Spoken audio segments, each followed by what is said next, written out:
the greasy pox ears, and then directly back into the frantic final thoughts of early trial Neuralink volunteers, staring at the numb and mumbling vacancies where recently had been their peers, half of whom are glitching with the memory stuck on pause, and half have zero fucking clue just who they are or why they're here. It's been said that fear is all we have to fear, but that was back before the basosphere condenser came along, distilling concentrated fear that's diamond pure, crystal clear, a pressure strong and woven into every single article you read and song they let you hear. And then Elon heard that Jeff enhanced our fears by 86%, and he said, hold my beer. And not a single sheep among the herd would turn their head or say a word, cause they were all too busy begging for the shears, begging for the muzzle, happy just to guzzle, feed, and watch a screen for all their years. Man, to each his own, can't afford a home, but they'll let you have your cozy little ecosphere, where there among your own devices you can break the seventh seal, overthrow the oracles and slay the seer. All the tomes were burned and all the lips were seared. Shut your eyes and all our lives just disappear.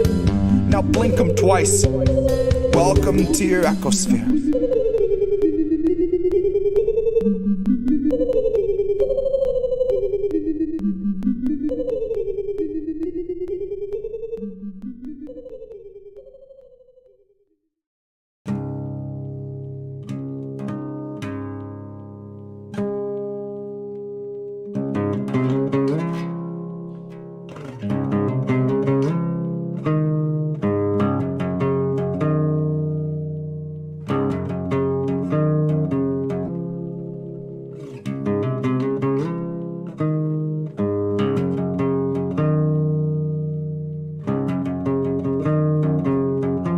Legend says that Hercules swept Cerberus right off his feet and effortlessly set him down softly as a songbird.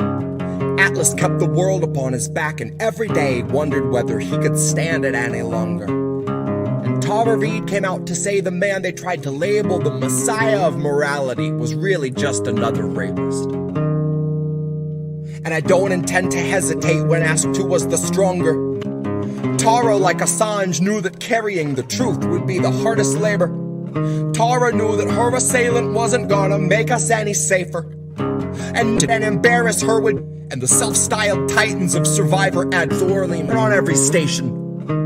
And it turns out no one wants to hear the truth of who they praised as being worthy of such bloated liberal celebration, wants to really know the person they've so valiantly defended, even when it meant they had to gloat and shit a faceless comment squad rights, or that somehow you're the reason for your situation.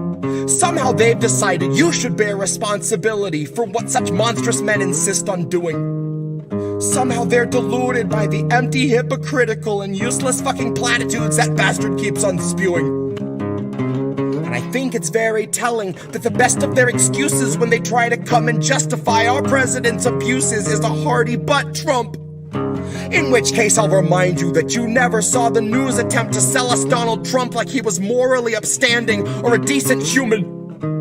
But when Joe says something bigoted or ogles someone's little kid, CNN says, isn't this refreshing? Biden's like a mix of JFK and FDR with all the finer parts of Harry Truman. Christ, I know that they don't think that we're the brightest, but at least pretend we got a couple lumens. Ask yourself if you have ever questioned what they fed you, or do you just shut your eyes and then consume it? And now ask yourself if you ate every one of Biden's lies under guise of harm reduction and the promise of a slight improvement. And now imagine long ago that Biden chose to show you who he really was by traumatizing you for his amusement. Now imagine that you watched him touch a Bible with those filthy hands, and then assume the power of the highest seat in all the land, of knowing your attacker wields a global coalition born of three-letter agencies who'll make a life's mission out of trying to discredit you through lies, damn lies, and collusion. Big tech is never gonna separate from our surveillance state. Fuck's sakes, they're just a breath away from total fusion. So there will come a time where even if you see the light, your voice will never reach the sky through all the bots and all the noise pollution. So trust us when we tell you that the masking of abuses is perhaps this country's oldest institution. And I know nothing nobler than facing it in honor of the truth, when you know that the people holding power have been neutralizing truth since there was wet ink on the Constitution. So know that Tara's truth is something crucial to the movement. And if you see yourself a partner to the revolution, help this country see through all the baseless propaganda, through the crux of Joe's illusions, and recognize that Tara Reid gave everything she had so she could tell us what the truth is. Recognize the decent thing to do when someone bears their soul and shows their bruises is not to ask for context or offer up your own solutions. Your job is just to listen with an honest mind and put yourself on Tara's side a moment so you understand the path she chooses. That there is no instant fame worth the dragging of your name. And if that's what you think, you've a lot to learn about the kind of facts the mob can handle and the kind that it refuses. You've a lot to learn about the news and all its many uses. Guess you've yet to learn the truth the news will serve as fruit from which they've squeezed out all the juices. And we all eat the husk and just pretend it's full of nutrients and isn't really useless. But the jaws of our ability to yield accountability are absolutely toothless. So don't you kid yourself that any lips are being loosened. They won't ever tell us where the bodies are or show us where the proof is. It's on you to recognize the lechery our president so regularly oozes.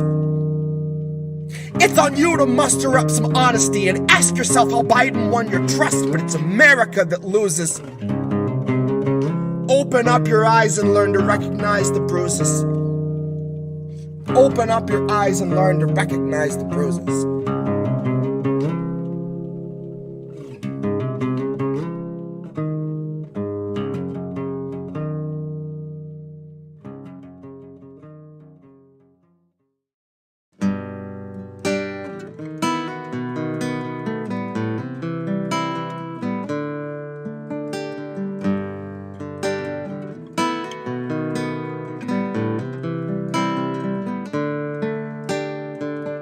They'll gladly pay you by the hour for a minute or so, so you can sign off on the towers where they'll piss on your home.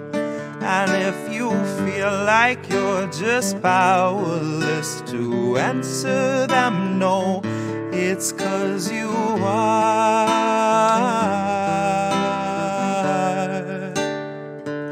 They'll gladly pay you by the hour for a minute or so, so you can sign off on the towers where they'll piss on your home.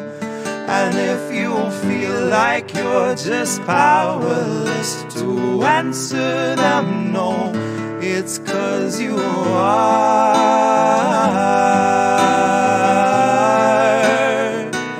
It's 'cause you are.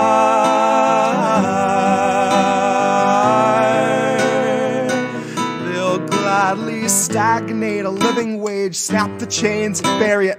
Labor slaves in rusty cages dragged behind a chariot, led by Mr. Racial Jungle, Joseph or Iscariot, fighting over scraps as they barrage us all with variants and BuzzFeed clickbait, straight until we're paralyzed, trying to distract us from the concentration camps that Joe had swore he'd close but only chose to amplify, where they got 50-something kids in cages made for 5 to occupy. And no, she hasn't seen the camps, but Harris swears they're paradise. She tells us the facilities are safe, and that right down to the women, they are regularly sterilized. Then she throws her head back and she proceeds to laugh, that sort of heartless cackle you'd expect from someone working steadfastly on behalf of the virus and a Congress full of parasites. And where was I? I was busy cashing every blue check, demonstrating plainly all the narratives expected from the verified. I was busy breeding verbal leeches by the terabyte. Train them to exsanguinate the wealthy while they sleep at night. Bleed the oil barons dry and barren. Say they showed us how to share and now we share alike. Tell them I contracted rabies from a feral mic. Now I'm just another species losing sleep to noise pollution and these glaring lights. forced to change its habits and adapt to just survive. But now it's safe to say that some of us are thriving in the moment, throwing shit on presidential homes beneath the Paris skies. So if you feel like you're just powerless, I guess you bought the lie. But I can tell they're petrified of our collective might, 'cause I can hear those gentrifiers weeping at the sight of our collective rights. And I only can imagine the intensifying fear of knowing revolution's near, and all that's left to do is simply wallow in the thick anticipation of the rapid bite. And baby, one day you can ask your leaders just what that was like before you grab a slice. So if you think you're powerless, allow me now to change your mind. Honey, if you think you're powerless, allow me now to change your mind. See, they'll pay you hourly, tax them each apart, and build a shining tower out of loopholes and cards, and tell you that you're powerless to keep you in the dark, because you aren't, because we aren't. You see, they'll pay you hourly, tax them each apart, and make you build a shining tower out of loopholes and cards, where they'll tell you that you're powerless to keep you in the dark, because you aren't, because we aren't.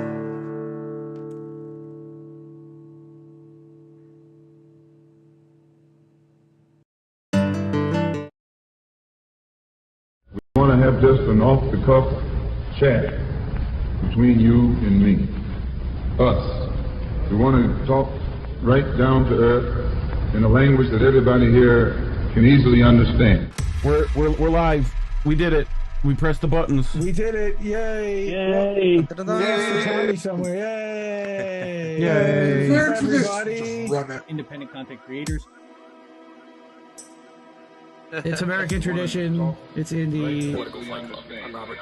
It's good to be here. Finally, I'm on Extra Bulla. I'm Tatami of the YouTube channel Tatami's Diary. Welcome to another episode of the show your parents warned you about. It's Reef After Dark.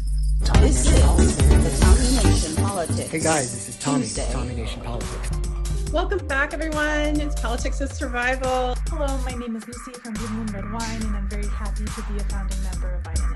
Well, hi, everybody. It is. How did we miss that? We're also available on all your favorite podcast platforms. Again, Spotify. On Twitter and Instagram.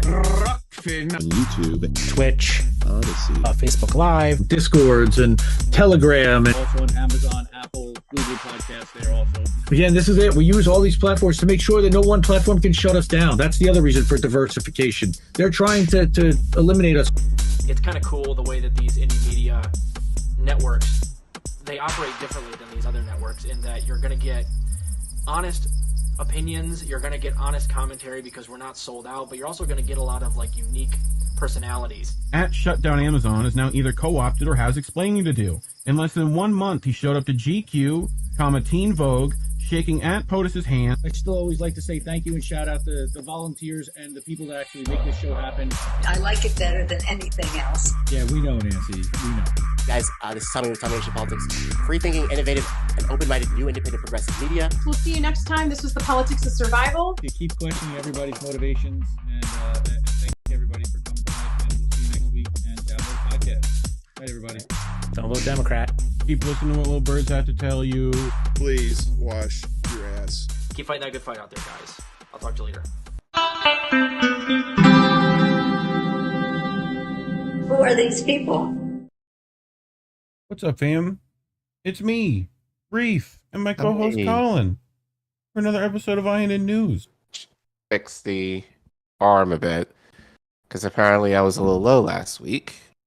But how you doing? It's close to Crimbus. We're almost there. Close to Crimbus. It is close to Crimbus. Yep, almost there. Yeah. It's what night of Hanukkah is it?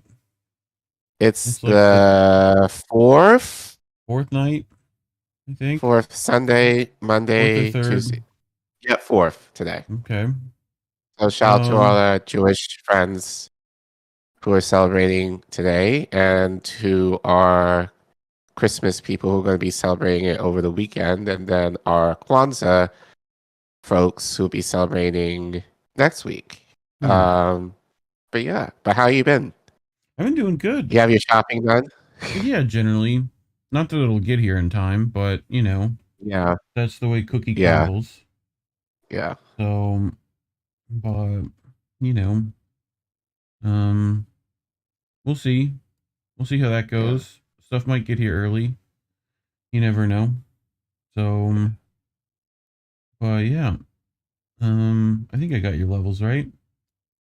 We brought stories this week for people to listen to. Don't we always?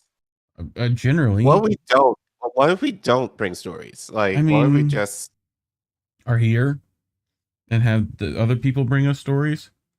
That's probably a thing we could do at some point.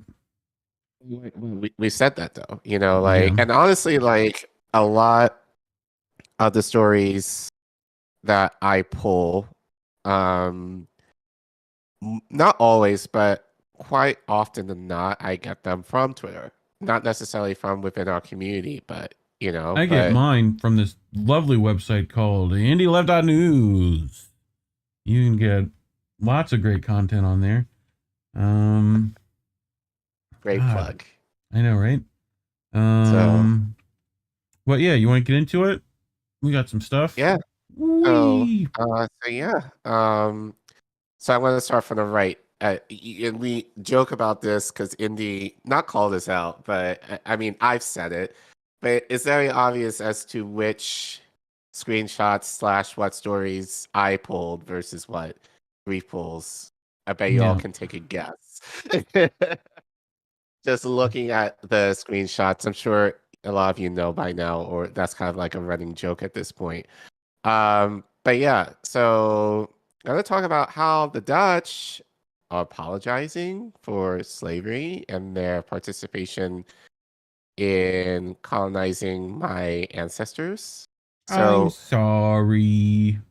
Yeah, I should have put a bubble with with the I'm sorry. Right. Yeah, I should have put a bubble him saying I'm sorry. I thought about it actually. What is it? The BP in South Park? I think. What's that? The BP bit from South Park is what I remember from. It's like they make the BP oil spill guy be like, I'm sorry. That one. Okay. It's good. Okay, yeah.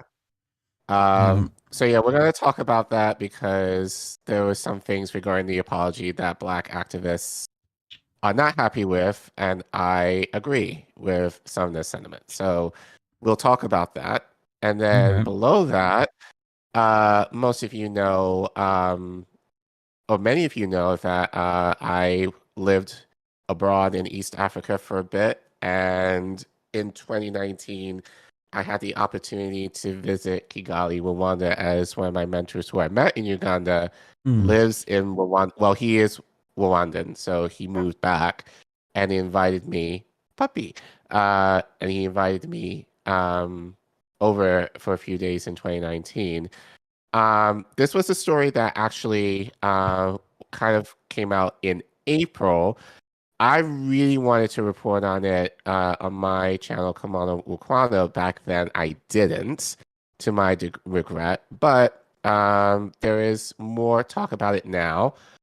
Fortunately, no one else is really talking about it, and not when it came out back in the spring. I'm going to talk about asylum seekers who are trying to emigrate to the UK, who are basically turned around and basically said, nope, you're going to go to Rwanda. So this has been kind of a developing story, and more information has come out since the spring that we will talk about. And someone that we really appreciate, we'll also talk more about it.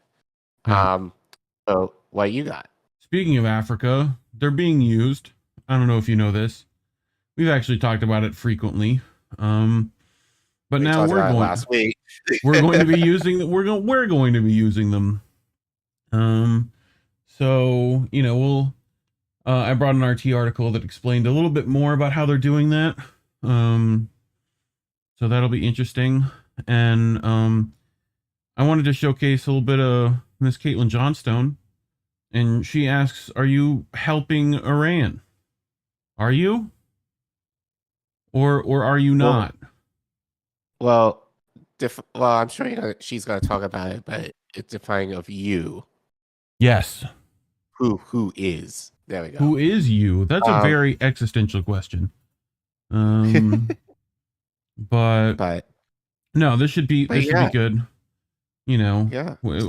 That's what we'll start with. Yeah, but please make sure you like this stream. I think there's 6 of you here, and we have 9 likes so far. So thank you guys. For anyone new, welcome. Glad to have you. Glad you're a part in the chat. Please like, share, and sub. I hate saying that. Like, I know, right? But as you know, we're trying to get to 1,000. Someone was very mean and unsubbed. We were at 120. Now we're 920. Sorry, we're now at 919.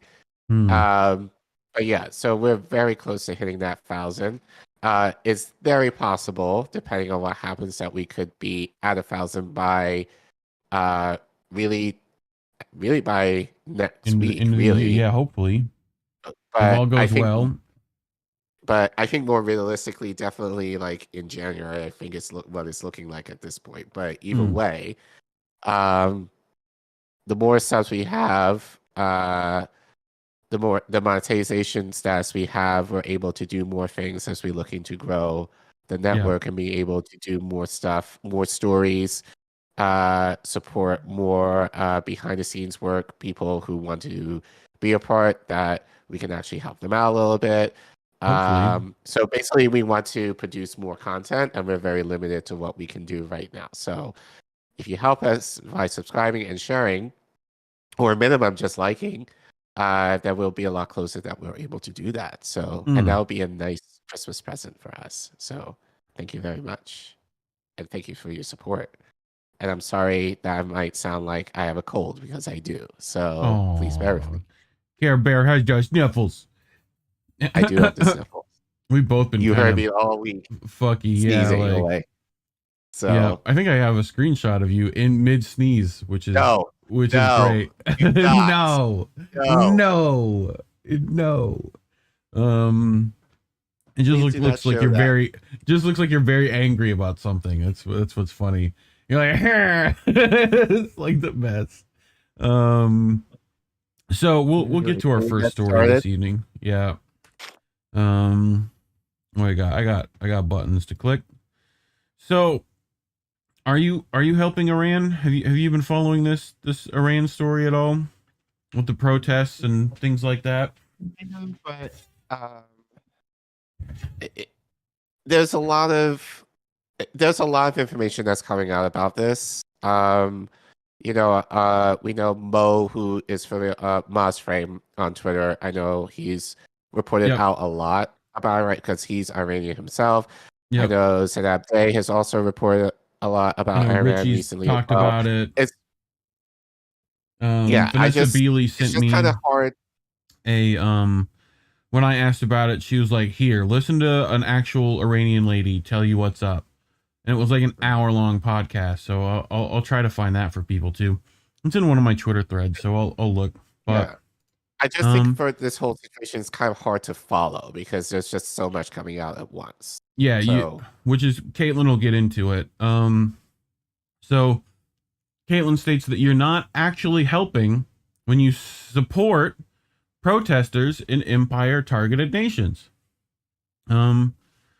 Like, do you disagree with that statement first off, or what do you think before we get into it? I think we need to go into it before I can make an opinion. And to be transparent, I have not seen this article yet. So yeah, but yeah, I want to see where she's going with this before. Okay. So before I make an opinion on it, Truth Out has a recent article titled "The Left Can Support Protesters in China Without Shilling for U.S. Imperialism," with a subtle assertion that Chinese workers and Uyghurs need solidarity from leftists worldwide, and it at no point attempts to defend either one of those titular claims. The article features comments from New York University's Rebecca E. Carl and is replete with leftish sounding phraseology like heteronormative patriarchy and the hegemonic hold of white power.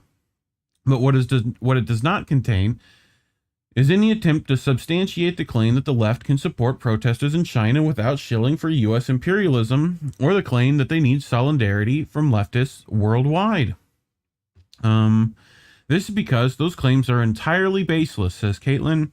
I run into such claims all the time and often challenge them when I encounter them, and nobody has ever been able to logically and coherently explain to me what is gained by leftists in the English-speaking world displaying support or solidarity with protesters in nations like China and Iran that are targeted for regime change by the U.S. centralized empire. Nobody has ever once been able to provide me with a good explanation of how leftists can throw their weight behind narratives that are being exploited for propaganda against empire-targeted governments without assisting those propaganda campaigns. This is because no good explanation exists. Thoughts so far? No, I'm just reading through this. I do agree with this. And I've said this, regarding China before. And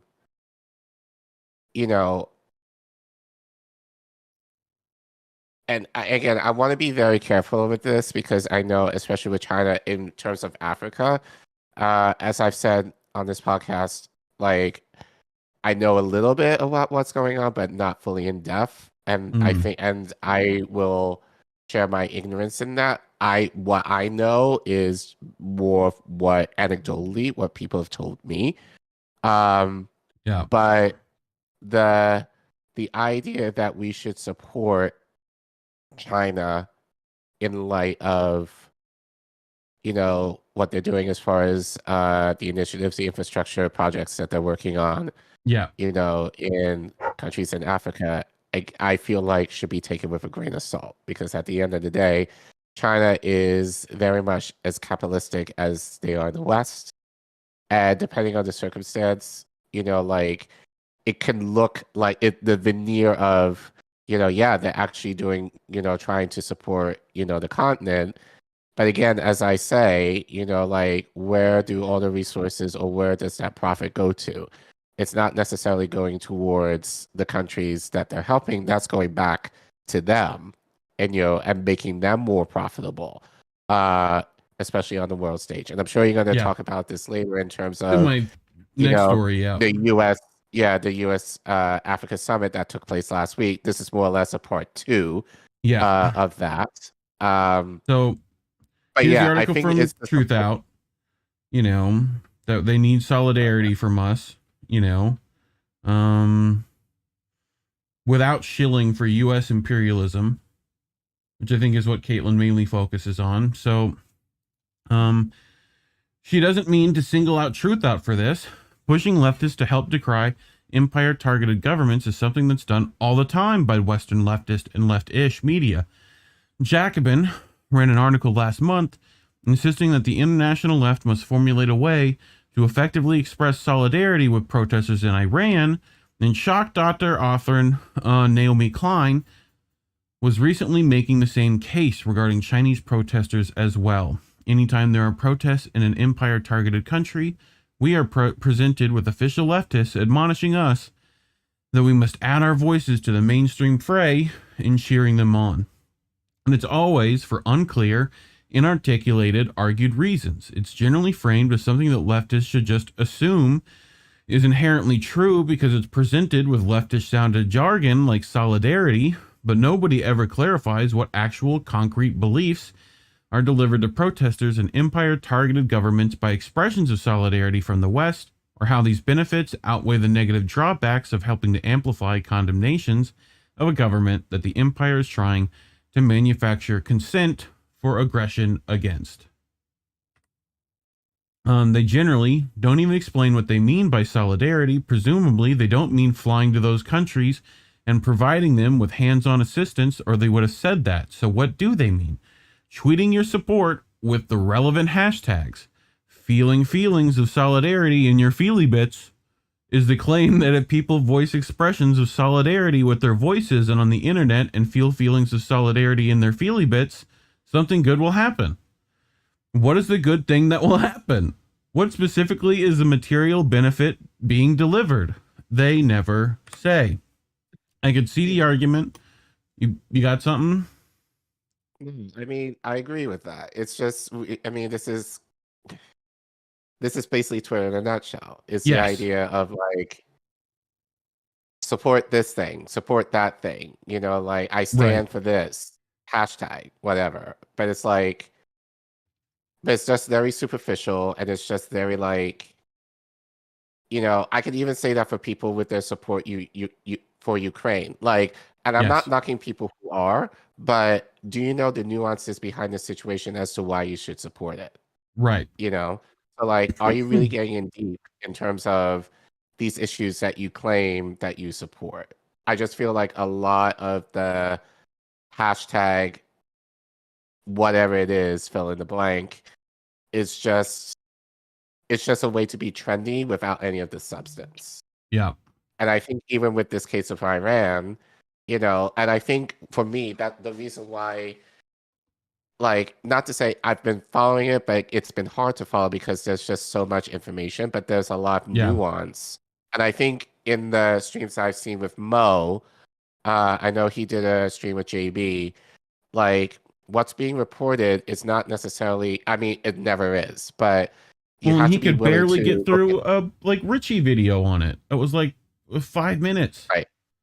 You know? So there's like, just a lot more nuance to a lot of these issues. I think people are not necessarily taking the time and deserving of the time to really just kind of sit through and just kind of, you know, like, it's not to say you shouldn't support these things, but I think being willing to kind of go through the weeds of it a little bit rather than just a superficial idea of it because it's a trending hashtag, and just and just giving the look that you are supportive of these things because you are a leftist or you're this or you're a Democrat or whatever, you know, like, so it's just the idea of supporting something without the substance, of knowing and fully understanding the true significance and the nuances that can exist in a lot of you around the topic of discussion that could be had on social media.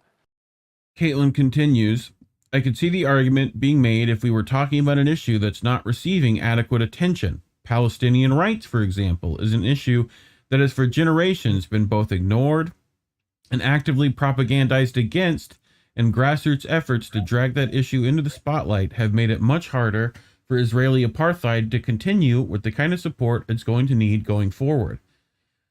But when you're talking about protests in an empire-targeted government like Iran or China, you're talking about an issue that's already receiving maximum coverage from the most powerful media and government institutions in the Anglophone world. This is because Western media give wildly disproportionate coverage to protests in nations the U.S. doesn't like compared to protests in nations it favors. So here's a little graph. I know everyone loves graphs. So the New York Times and CNN have done 737 stories on Hong Kong protests where 0 protesters have been killed by police, and a total of 76 stories on Chile, Ecuador, and Haiti where police have killed dozens of protesters. And this is information via Alan McLeod, tweeted out by Dan Cohen. Here's that graph, in case anyone needed to know. So yeah, especially the one in Haiti. That one's ouch.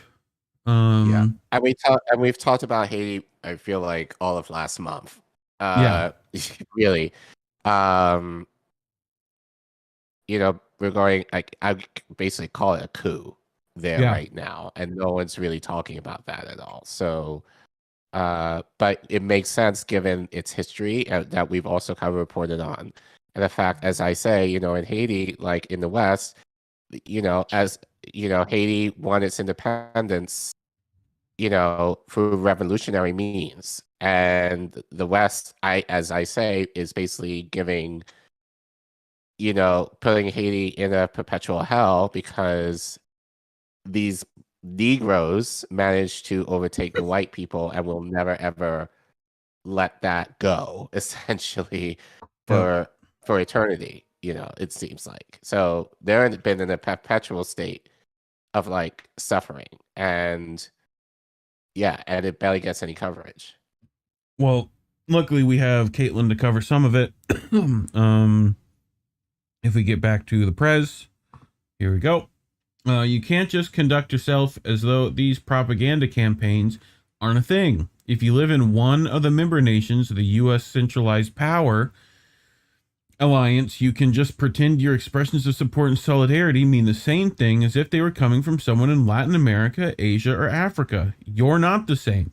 You're speaking from within the most powerful empire that has ever existed, and you are always necessarily in some kind of relationship with that empire's campaign of global conquest and the propaganda operations which grease its wheels. And you need to be responsible with that relationship. If you live in the US or any of its imperial member states like the UK, the EU, Australia, or Canada, it simply is not possible for you to lend your voice to the cause of protesters and empire-targeted nations without facilitating the empire's propaganda campaigns about those protests. It cannot be done. You either have a responsible relationship with this reality or an irresponsible one. Western leftists who go out of their way to amplify protests that are part of an ongoing imperial propaganda operation have an irresponsible relationship with that reality. They're not doing anything that actually helps the people in those countries, but they are absolutely doing something that could end up hurting them. And if they're really honest with themselves, they know this. But they do it anyway because it looked good in front of their propaganda-addled leftist friends and followers. So, like this one from Jacobin. The Islamic Republic of Iran is facing its worst crisis of legitimacy since its inception 43 years ago. The left can express solidarity with the Iranian people without empowering imperialist actors. It's like the same cut and paste thing from Truth Out. Yeah. Like, what is that? Crazy. Anyway. Yeah. Before they drop bombs, they drop narratives. Before they launch missiles, they launch propaganda campaigns. Before they roll out sanctions, they roll out perception management. If you choose to help them, do this by participating in their propaganda campaigns, then you are just as complicit in their consequences as the military personnel who carry them out. Regardless of what are leftist-sounding justifications you might spin for yourself about why you did it, this isn't a fucking game. The world isn't a catwalk for you to strut your fashionable lefty expressions of solidarity onto win likes and we treats. If you live inside of the empire, then you need to be responsible with your relationship with its propaganda. Otherwise, you're just a garden variety imperialist with a cutesy story about yourself. Caitlin going in hard. Yeah. I mean, one more. A Western supporting an uprising in an empire-targeted nation is like someone covered in raw sewage coming into your house to help you clean. Stop helping and go clean the shit off yourself, mate. The left can support protesters in China without shilling for U.S. imperialism. No, they can't. Knock it off. Caitlin goes hard. I think, but I think this is her harsh way of saying do better. Yeah. Essentially. And again, it's not to say you can't care, but give a reason why you care and try and learn as much information as you can. Like, don't just fall into it because everyone is saying it type deal. I think it's the idea of like really research it. Talk to the people who know about it if you can of these subjects and talk to them about it and see, because again, there's going to be a lot of information that is not necessarily going to get out there. And there are people who might be a little closer to the situation that might actually give you more information than what is necessarily reported. I know that's kind of hard in this day and age of just a 24-hour news cycle where, there's a lot of certain type of information is coming out at once. Yeah. And you feel like, and I think the idea is like, the information that we get is all the information that we need to know. And oftentimes we know that's not often the case. There's always, you know, there's always a lot of nuance. There's always like, you know, a deep dive into certain topics that, you know, you should take the time to really study if you really care about it. So, so again, that could be for anything, you know. I think Caitlin's basically encouraging us to stop looking at all these issues superficially. And I think we try and do that here, you know, on INN. You know, like we try to give you as much depth as possible, or if we can say, you know, we want to do more and kind of return. And I think, you know, we're kind of doing that tonight. A lot of these topics we've kind of mentioned before, but they've kind of like rearisen again in light of something else. So, you know, I think we just need to be kind of committed. This is Caitlin saying that, like, it's like America is this abuser that we're in a relationship with, and they are using your emotions against you. And that is what Caitlin is trying to tell you. That, like, yes, it's nice to feel feely things, but, like, sometimes you got to take those feelings and, like, actually deal with them. You have to go do the work of, like, understand research it, understand it, why you feel them, why it's being used this way, what's actually happening, what do these people actually want, you know, like, you got to do the work, and you got to go to the journalists you got to be able to find the journalists that you trust to do that, which is not easy either. So, you know, I went to Vanessa Beeley only because I know she spent a lot of time in Syria, which, you know, like, I looked at, like, Richie, you know, that's who I look to here, you know, and she gave me words of Iranian women themselves, which I will put in the, you know, description at some point, probably. But, like, yeah, I definitely think people should start, like, because it's happening now in Africa too, like, you know, people got to start realizing that once this, like, Ukraine too, like, that's part of the same thing. It's part of the same problem. China. Yeah.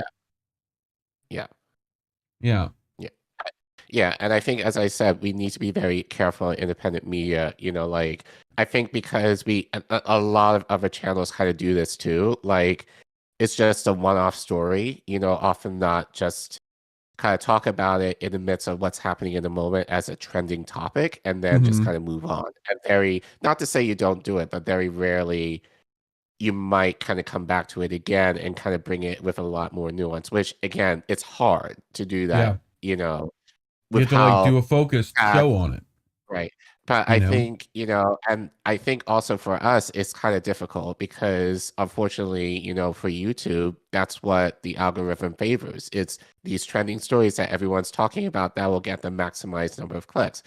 And it's frustrating because I don't feel we generally do that much, if at all. But, you know, I think obviously our numbers are kind of indicative of that. But, you know, and that's what I was talking, because I'll admit, I've kind of been frustrated, not monetized already, you know, and beginning to no one else is talking about.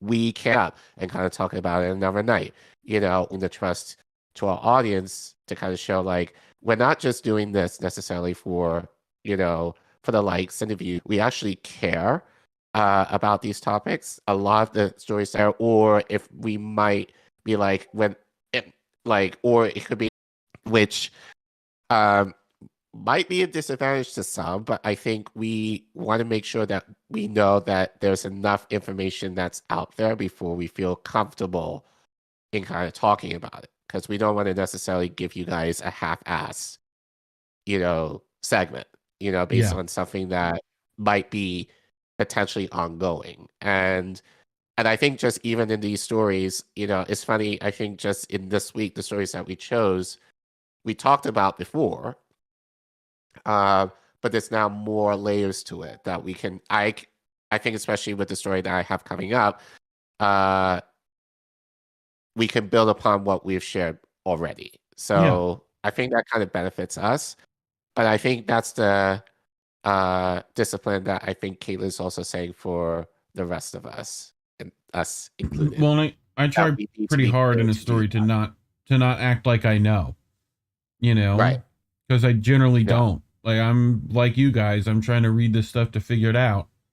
You know, plenty of times where I might miss something or am wrong. So, you know, like it's why we do it. It's so that we're wrong less often. You know, you know, like so. But you know, you brought some stuff. Speaking of shit that's wrong, according to according to everybody, who you talk to. You sure? So you know, I think you sent me this story, I believe. Maybe. Yeah, I might have. I think you did. Passed it over. You did. Yeah, you passed it part of over it. to me. Yeah. I think it was a tweet, right? Yeah, it was a tweet on it. And then I looked it up, and then it kind We of both built found a from couple there. articles on there. Yeah. Yeah.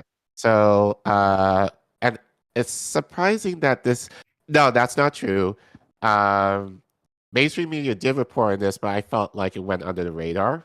Yeah, or they tongue bathed it to death. Like, I don't think that's the case. Mm. You know, but the Dutch, as a country, has made a formal apology regarding their role in the slave trade. Okay. Back in history. So let's get into it. So hold on. I forgot that I actually have to do this. There we go. So this article is from Common Dreams by probably our favorite journalist, Brett Wilkins, who writes, Dutch slavery apology dismissed by Black activists as neo-colonial belch. The Netherlands should learn lessons from Germany's botched reparations deal to address colonial crimes in Namibia, where the failure to consult with affected communities derailed the process, so one Human Rights Watch's campaigner.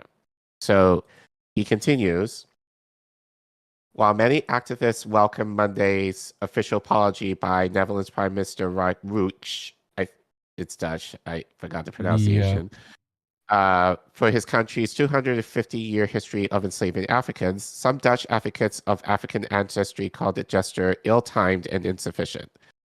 For centuries, the Dutch state and its representatives stimulated, preserved, and profited from slavery. Rutte, who represents the Center Rights People's Party of Freedom and Democracy, declared during a speech in The Hague. For centuries, in the name of the Dutch state, human beings were made into commodities, exploited, and abused. For centuries, under Dutch state authority, human dignity was violated in the most horrific way possible. The Prime Minister continued, more than 600,000 enslaved African women, men, and children have been shipped to the American continent in deplorable conditions by Dutch slave traders. Most were taken to Suriname, but others were sent to Curaçao, St. Augustus, and other locations. They wrenched from their families and stripped of their humanity. They were transported and treated like cattle, often under the governmental authority of the Dutch West India Company. In Asia, exactly 660,000 and over 1 million people, we don't know exactly how many, were traded within the areas under the authority of the Dutch East India Company. The numbers are unimaginable, Rutte added. The human suffering behind them even more unimaginable. Scroll up, I got please. it. Yep. Sorry. The Netherlands abolished. That's cool. The Netherlands abolished slavery on July 1st, 1863, 6 months to the day after then U.S. President Abraham Lincoln issued this Emancipation Proclamation. After abolition, the Dutch government compensated former slave owners of their loss of property. Notice that. You know, like they paid the owners, not the slaves. Oh, wait, what? So, huh? What? Yeah. So it will allocate to slavery education. Loss of property, as in slaves. Oh, yeah. So yeah, not like because so yeah, they gave them money. They gave them money to compensate for the slaves they lost. Gotcha. So, right? Yeah. In addition to formally apologizing, the Dutch government said it will allocate 227 million euros, which is $241 million, to slavery education and a museum. Wow. Some activists expressed disappointment with the amount, the fact that the money will not fund reparations, and that the apology came from the Prime Minister and not King Wilhelm Alexander, whose House of Orange-Nassau ancestors ruled during the slavery era. Earlier this month, the king announced the launch of an independent study led by Leiden University to investigate the monarchy's role in the context of colonial history. And how much money do you think the royals have given to like Leiden University? You know, over the fucking years. Yeah, like right. That's like the cops investigating cops. Like that's gonna be great. Whether the Dutch government apologizes for slavery or not today, the smug ignorance of the act itself is clear. By cheapening the meaning of an apology for a crime against humanity root and its accessories to the crime, hope to hollow out and stymie reparations calls, tweeted Quincy Garrow, an activist born in the Dutch Caribbean colony of Curacao, whose indigenous Awak and Carretos inhabitants were enslaved en masse by Spaniards before the Dutch conquered the island and made a hub of the transatlantic slave trade. Yeah. It's also clear that no arbitrarily chosen amount of money will do in lieu of systematic change, added Garrow, who founded a campaign targeting the Low Country's Christmas tradition of wearing blackface to play the character Swat Piet or Black Pete, a companion of St. Nicholas. I'm sure you guys have seen this. Oh yeah, that one's bad. They're like, Yes. no, we still got to do that. Like, no, you don't. Yeah. No, you don't. Yeah. So I'm sure you guys have seen, like, this has floated over Twitter, like, over the Could years. I But Google a picture of that real quick? no, do that. I don't think it's worth it. The audience, you can do it yourself. I'm not. No. Yeah, it's bad. It's there. Google it yourselves if you It's want to like see. But Justin yeah, it's Trudeau bad. Like it's bad. Yeah, trust me. Basically, think of that, except But of a way country worser. doing it Yeah, like for a whole day. for a whole day, or however long. Also, South America's got a country called Suriname that would also like to have a word. You know what I'm saying? Like, who still are like connected with the Dutch. You know? So But anyway, the 200 million euros that have been dangled in front of some organizations to make them fall in line is a pittance compared to the change that such an apology should mandate. yeah. Like Roy Katsui Groberg of the Royal Honor and Recovery Foundation, a group focusing on Suriname, a former Dutch colony in South America, told Al Jazeera that it takes two to tango. Apologies have to be received, and the way that the government is handling this, it's coming across as a neo-colonial belch. Other activists took exception with the timing of the apology, with Amos Tefera, Human Rights Watch Berlin-based researcher on racism in Europe, noting last week that Surinamese and Caribbean groups such as the Nationale Repartie Commissie, I guess that's Dutch as well, you got it. National Reparations Commission in Suriname, argued that July 1st marks 150 years since the abolition of slavery would be a more appropriate date for an apology. The Netherlands should learn lessons from Germany's botched reparations deal to address colonial crimes in Namibia, where the failure to consult with affected communities derailed the process and resulted in a deal rejected by both people representatives and Namibia's government, Tefera asserted. So basically, and I'll go into this more, but the idea is, and I'm going to use a teacher example. Okay. I'll put on my teacher hat for a second. So when a student of mine, but you know I teach pre-K. Yeah. If a student of mine does something wrong to another student, you know, my job is to help coach them into figuring out, like, why was that behavior not okay, and what they need to do in order to make the problem go away, essentially. So just saying sorry, depending on the circumstance, may not be all that is needed in order to appease the situation. Sometimes, and I say this to my kids, just saying sorry for, if, and I'm going to use an example, like I had a child who kicked another friend today, like just saying sorry does not necessarily help the child who's still crying and in pain. So to atone, that's the idea of reparations, is to atone, like to make right the wrong that you did. So you're saying validating people's emotions in conflict is a good idea. Okay. Yes, Just making sure we got exactly. that part. Gotcha. Yeah. So essentially it's the idea of like, so in this case, the child could say, "Are you okay? If not, what can I do to help you be okay?" So this is basically what the activists are saying. It's okay. It's not just okay in this case just to say we're sorry for what we did or what our ancestors did, many years ago. What's the action that you're going to take that is going to help rectify the situation?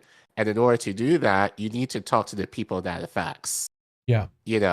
Of what they want and what they need and what compromises. Well, I should doubt, like, really, there should be no compromise at all. But you need to talk to the people of who it's affecting. And I think that's the issue that activists, which I agree with totally, have here, is the fact that, and apparently reading another article, the only reason why Root made this apology, he was kind of inspired from the George Floyd protests, which, and I've mentioned this before, if Obama did not force the NBA players to essentially strike in protest for what happened with George Floyd, the whole idea, I think, especially regarding reparations, I'm sure would have been brought up in terms of what happened with George Floyd. Because I've said this on many streams, and I'm going to say it again. And if you're new, thank you for watching. If you're old, I'm sorry you got to hear this again, but you got to hear it again from me. Like, the NBA, I think people forget that the NBA is not just watched in this country. It is watched all over the world. And the fact that the NBA players were willing to protest in light of what happened to George Floyd, in my mind, would have kicked off a lot more discussions, especially among the Black community, not just here, but over the world, in terms of Black justice. And I think reparations in terms of the African slave trade, of the Atlantic slave trade, I'm sure would have been a part of those conversations. But Obama put a stop to that. So essentially, he stifled what progress could have been made in light of having those conversations. And we've seen the result of that now. There's no movement in regards to the George Floyd, legislation. There's been no movement on that since Biden's been in office. So, but all that to say, this is a part of the issue that, again, having to talk to the people that it affects and asking them what they need is the key here that was missed. So that's why these activists are kind of basically saying piss off, because they weren't consulted as far as what do we need or what do we want the government to do. Just giving money to a museum, is not going to make the situation, I think, especially as far as economically for Black people in the world, go away, which they're not addressing. You got some more, I think, right? I do have a bit more. I thought you had something to say, but no. Anyway, a true reckoning of colonial crimes, including slavery and other forms of exploitation, requires reparations that serve as a form of accountability and acknowledge the impacts of colonialism today, she added. Reparations can take many forms, including restitution, compensation, rehabilitation, satisfaction, and guarantees of non-repetition, meaning this is not going to happen again. Yeah. Listening to affected communities is an important step in determining what reparations should look like. So basically what I said earlier. So friend to the show, Richard Medhurst, tweeted this, which I actually did respond to. I didn't put it here, but he said, in the UK, slave owners, yes, the owners, were being paid reparations by the British government for banning slavery up until 2015. Jesus. So again, they lost the slaves. Instead of giving money to the slaves, they gave money to the owners. And as Richie said, they were given money or at least some type of reparations. Not sure what it was. It could have been money, but whatever. Yeah. Up until like 7 years ago. So you see the mess, in terms of all of this. Yes, I do. An apology is a good start, frankly, the bare minimum. How about paying reparations to the people who actually deserve it? What excuse is there not to? And then I remember someone in this thread said, I didn't put it here. Someone said, well, if the countries do that, then other countries will start asking their fair share. Yeah. And I basically said, I responded, and they should. Because it's the idea of like, you're paying the owners, but not the slaves that it affected as far as giving them the compensation and the reparations that they so deserve in terms of the injustice that they felt. Well, their ancestors to which we're kind of feeling the effects now, And this is why I get people who get so mad to say, like,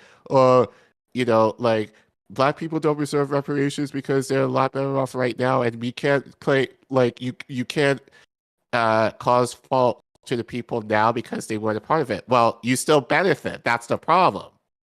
Like, and it's not to say like normal people are necessarily benefiting from this. It's the elites who are benefiting from this. It's the corporations that are benefiting from this.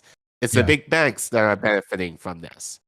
So, but yeah, all that to say, so I'm gonna play a clip. This is from DW, where they talk a little bit more, about this issue in depth. Now you're gonna see, and I appreciate this in the sense that you're gonna hear like a a stance of where a person is basically saying this was a good thing, that what the Prime Minister of the Netherlands said, and a con of like, no, what he said was not enough. This is bullshit. So we're gonna play the whole thing, but I might ask you to stop it at a couple of points, just so we're able to kind of chime in a little bit. So. Dutch Prime Minister Mark Rutte has apologized for his country's role in slavery, calling it a crime against humanity. The Netherlands once had an extensive colonial empire, including at different times areas in Southeast Asia, Africa, and the Americas. The Dutch government is now planning to step up education and awareness efforts aimed at tackling racism in the Netherlands, where reminders of slavery are still very easy to find. Today, I apologize. Ave mi trapidi disculpa.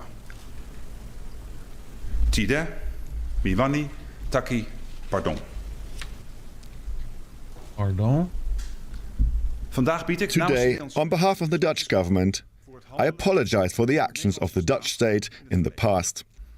Posthumously, to all formerly enslaved people worldwide who suffered from those actions, to their daughters and sons, and to all their descendants up to the present. Tot in het hier en nu. Along with the apology, Rutte promised a memorial year and a fund of 200 million euros that will pay for education and awareness projects aimed at reducing racist thinking. A fund that is very necessary, says Linda Nooitmeer. Everything that we see around us that involves racism, institutionalized racism, comes from the slave history. So in order to know what to repair, you have to study, you have to make an inventarization, because the reparations also involve those countries where the system of slavery was brought to. We're joined now by Dutch parliamentarian Sylvana Simons, who's in The Hague. Sylvana, thanks so much for joining us on a significant day. Why did it take so long for the Netherlands to offer this apology? I would say that up until today, or maybe up until last year, the Dutch have suffered from guilt, and denial. And this is understandable when you look at the atrocities that took place during this period of time. I understand there would be shame and there would be denial. However, I'm overjoyed with the fact that finally today we've come to a first step into a long process, I hope, of not only acknowledgement of what happened during this period of time, but also finding each other in finding ways to move forward. When it comes to compensating for the colonial past, how do you know when you've done enough? Well, my personal stance is that there is never enough money, time or effort that can undo the absolute crimes that were committed against humans and humanity. So when we accept that fact, we know there's not enough money in the world. However, there is so much work to do when it comes to cultural, economical, educational work that needs to be done. Those things obviously also cost money. So it's not just about the money. The money is merely a means to try and do the right things, to take away all of the everything that we still feel is connected to that period of time, and that still addresses the descendants of slavery today. Right, so as a starting point, we have this apology. Now that it's been made, it took some time, but now that it's been made, how do you think the Dutch people feel about it? Well, I think there's enormous strength in the fact that our Prime Minister spoke the words that he spoke. In his speech today, he made it absolutely clear that what happened was a crime against humanity. This is so important. He also specified what some of the atrocities are. Women who were raped, women, men and children murdered, abducted and treated horribly. It is of such importance that a head of state, in this case our Prime Minister, utters these words and therefore explains to the Dutch people why these apologies are so important. The follow-up question to an apology is so often, do they really mean it? What other concrete steps could the Netherlands take to prove this apology is actually heartfelt? Well, the thing is, I think you're talking to one of the biggest criticasters of Mark Rutte. So I'm always prepared not to believe him. I'm always prepared to be very skeptical of his words. However, I watched his speech today, and I can only say that his speechwriters did a hell of a job, and I couldn't help but believe Mark Rutte when he spoke those words. Now, he also mentioned, and this is also very important, that today is only the first day of our joint future. And this means that we really have to have a good talk about what does it mean? What do apologies look like? How can I feel them, touch them, and know them? And I think, just as I've said before, that we really have to look at taking away the, how do I say this? Taking away the effects that are still happening today. And this is about education, culture, economics, and also, obviously, the relationship of the different countries that are still part of the Dutch kingdom, as well as Suriname, who obviously since 1975 has been an independent republic, but nevertheless still suffers the consequences of this colonial period. A really significant day in The Hague. Dutch parliamentarian Sylvana Simons, thanks so much. Can you stop there for a second? There's a lot to unwrap here, and for that we're... Okay. So there's going to be another activist who's going to speak. Well, actually, Simmons is part of the parliament in the Netherlands. So, like, I just felt Simmons' take, and I'm not sure if you felt this, Reef, but to me, it just felt tepid at best. Because, and I'll say why, because it just felt to me like she acknowledged, you know, what Rutte said was good. She also mentioned a lot about, oh, we need to talk. This is just the first step, that we need to talk. But she never mentions who. Who should be a part of those talks? Is there going to be more people in government like her or is it going to be people on the ground or in these other Caribbean countries that have been affected by this that could elevate the conversation? That's kind of what worries me a little bit. Like, so it just seemed like very vague, and just the idea of like, we need to focus on education, we need to focus on culture, we need to focus on the economics, you know, like, I just felt a lot of that in part was just a lot of more of a reformist mentalities. Thankfully, I was great friends with an African woman from Suriname, like, who, you know, I should message her and see how she feels about it. You know, she's probably going to tell me, yeah, like, fuck them. She has an apartment in Amsterdam, you know, right? Like, so, like, it's that economic level of like, from Suriname, has the ability to have citizenship over here too, has the money to be able to do that, you know, like, that's impressive, one, you know, like, two, like, the amount of reparations it would, like, I want all of them to be able to, like, you know, right. It shouldn't be that hard at this point. There's plenty of wealth in the global north to share. And I'm going to get into that in a few minutes, but hold on to that thought, because I think that's the key of, they're talking about like, oh, we need to talk, or there've been talks. Yes. And to the point where there've been demands. And I'll get into that later. So, and I think this is also might be a lesson. Yeah. Funerals in Suriname, giant parties. Like, ridiculous, apparently. Like, you got to be careful where you leave the casket, kind of like, there's going to be people dancing with it, and it's crazy, from what I hear. But anyway. So yeah, I just felt like there was, for her, like Simone mentioned, like in her clip, this clip, just a lot of, I wouldn't say praise. She says she was critical of Rutte, you know, but I just felt like it was just more the reformist kind of like speech, you know, just as far as, oh, we need to talk to more people, we need to focus on, which, not to say that's a bad thing, but I wish she would have gotten more to this systemic issues around all of this, get to the root of it, you know. But again, talking to people on the ground and kind of seeing how they feel. As I said, you know, it's the idea we need to talk. Who are you talking to?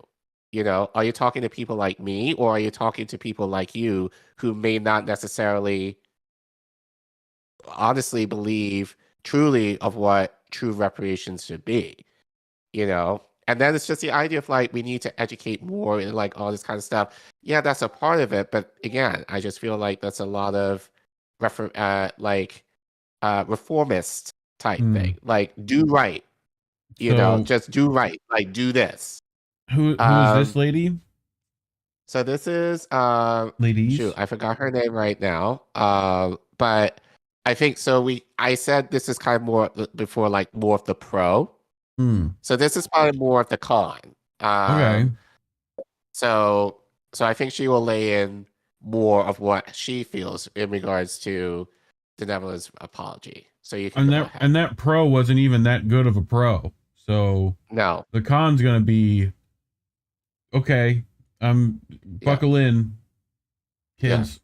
We're joined by Rhoda Arundel. She's the president of One SXM, an association from St. Martin, an island in the Caribbean that was colonized by the French and the Dutch. Her association aims to promote greater unity among the people of St. Martin. Welcome to DW. Your association has started a petition to ask the government of St. Martin not to accept the Dutch Prime Minister's apology. Can you explain why? Good afternoon. Thank you for this opportunity to bring to you a voice from this side of the world on the issue.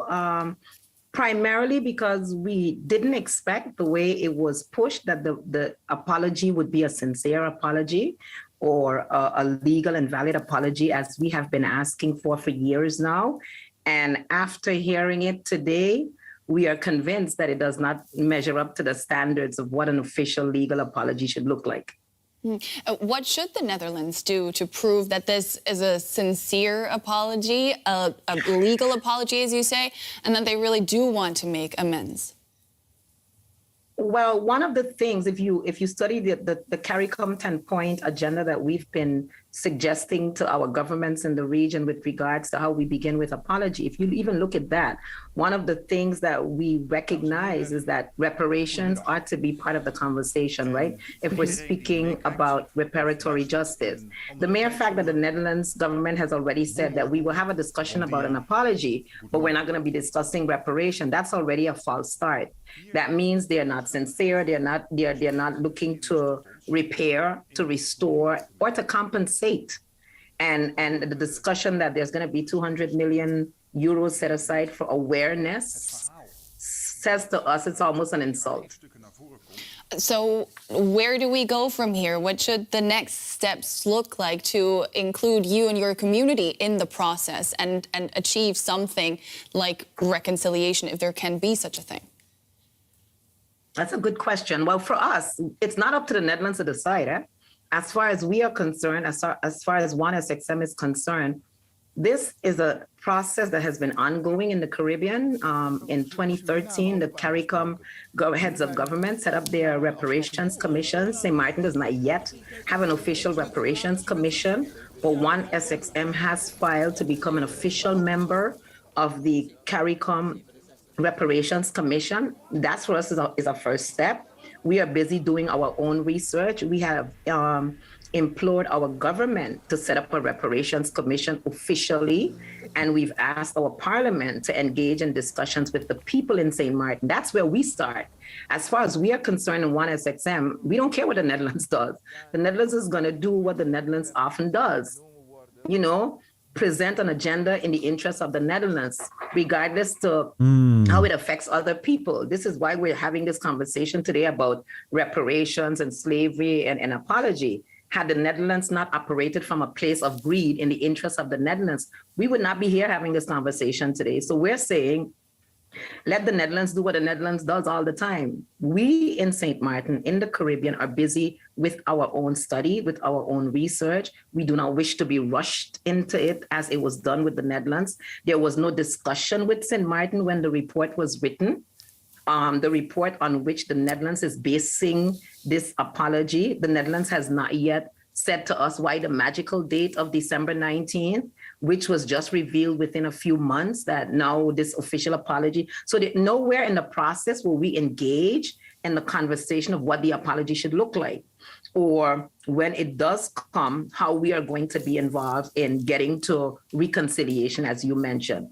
It's a one-sided colonial approach, and we reject it.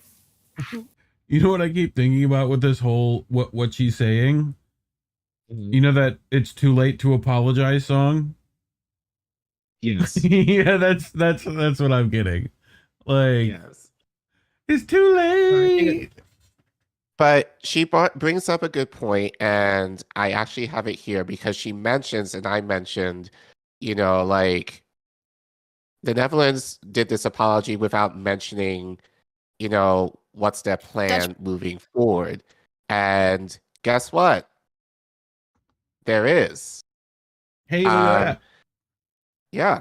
So, and I think actually this is something that, and I'll talk about this later, but CARICOM, which is a Caribbean community, economic community based in 20 islands in the Caribbean, they came up with this, which is the 10-point plan for reparatory justice. So what is it? The CARICOM Reparations Commission asserts that European governments were owners and trainers of enslaved Africans, instructed genocidal actions upon indigenous communities, created the legal, financial, and fiscal policies necessary for the enslavement of Africans, defined and enforced African enslavement and native genocide as their national interests, refused compensation to the enslaved with the ending of their enslavement, compensated slave owners and emancipation for the loss of legal property rights in enslaved Africans, opposed a further 100 years of racial apartheid upon the emancipated, opposed for another 100 years policies designed to perpetuate suffering upon the emancipated and survivors of genocide. My grandmother was a part of this. Actually, both my grandparents on both sides were part of this. And have refused to acknowledge such crimes or to compensate victims and their descendants. So I linked this in the subscription if you want to read it. I'm not going to read all of it, but I do want to show you what the 10 points, or as I say, the 10 demands are. Okay. Very briefly, just so you can kind of see like what was missed. And this was why, people are believing that this apology was not in good faith, because this has been around since 2013, so they could have referenced this if they wanted to show any apologies in terms of, true atonement for their role in slavery. So context, the CRC is committed to the process of national international reconciliation. Victims and their descendants have a duty to call for reparatory justice. Their call for justice is the basis of the closure they seek to the terrible tragedies that engulfed humanity upon modernity. The CRC comes into being some 2 generations after the national independence process and finds the European colonial rule as a persistent part of Caribbean life. The CRC operates within the context of persistent objection from European governments to its mandate. The CRC, nonetheless, is optimistic that the CARICOM Reparatory Justice Program will gain acceptance as a necessary path to progress. The CRC sees the persistent racial victimization of the descendants of slavery and genocide as the root cause of their suffering today. The CRC recognizes that the persistent harm and suffering experienced today by these victims as a primary cause of development failure in the Caribbean. It calls upon European governments to participate in the CRJP with a view to prepare these victims and sufferers to fulfill a mission with dignity into the citizenry of the global community. The CRC here outlines a path to reconciliation, truth, and justice for victims and their descendants. Okay? So we'll go into those 10 demands right now. Number one, full formal apology. Okay. I'll just read the first paragraph. As I say, if you want to read more of it, you can read it on your own. Yeah. In the description. The healing process for victims and the descendants of the enslaved and enslavers requires as a precondition the offer of a sincere formal apology by the governments of Europe. Some governments, in refusing to offer an apology, have issued in place statements of regrets. Okay? So that's the first one. Number 2, repatriation. Over 10 million Africans were stolen from their homes and forcibly transported to the Caribbean as enslaved chattel and properties of Europeans. The transatlantic slave trade is the largest forced migration in human history and has no parallel in terms of man's inhumanity to man. So I'll go to the last paragraph. A repatriation program must be established and available to all available channels of international law and diplomacy used to resettle those persons who wish to return. A resettlement program should address such matters such as citizenship and deploy available best practices in respect of community reintegration.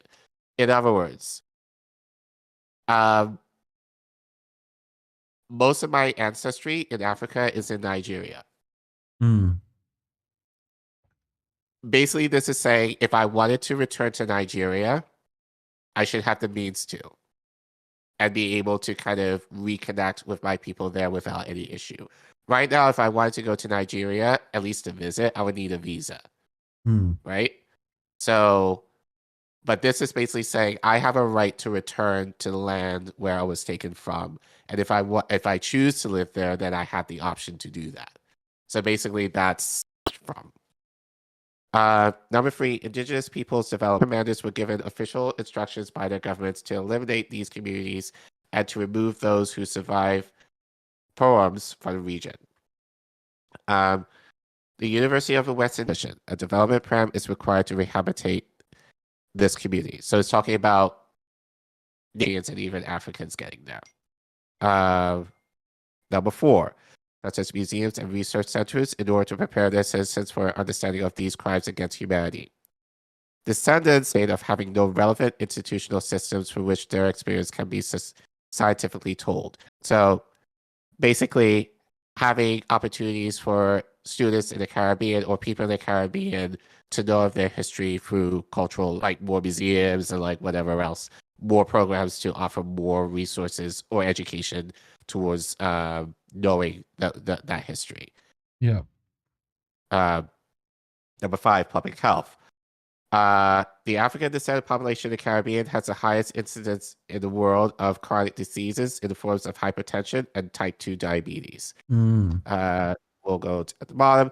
Europe has a responsibility to participate in the alleviation of this health disaster. The CRJP addresses this issue and calls upon the governments of Europe to take responsibility for this tragic human legacy of slavery and colonization. So basically, they're saying here a lot of chronic diseases that are ailed within the Caribbean community, they're arguing can be traced to the idea, which makes sense, due to the slave trade. So having systems where they're able to get the necessary treatment in order to deal with these chronic diseases that we tend to get. Number 6, illiteracy eradication. At the end of the European colonial period in most parts of the Caribbean, the British in particular left the Black indigenous communities in a general state of illiteracy. Some 70% of Blacks in British colonies were functionally illiterate in the 1960s when nation states began to appear. Caribbean governments allocate more than 70% of public expenditure to health and education in an effort to uproot the legacies of slavery and colonization.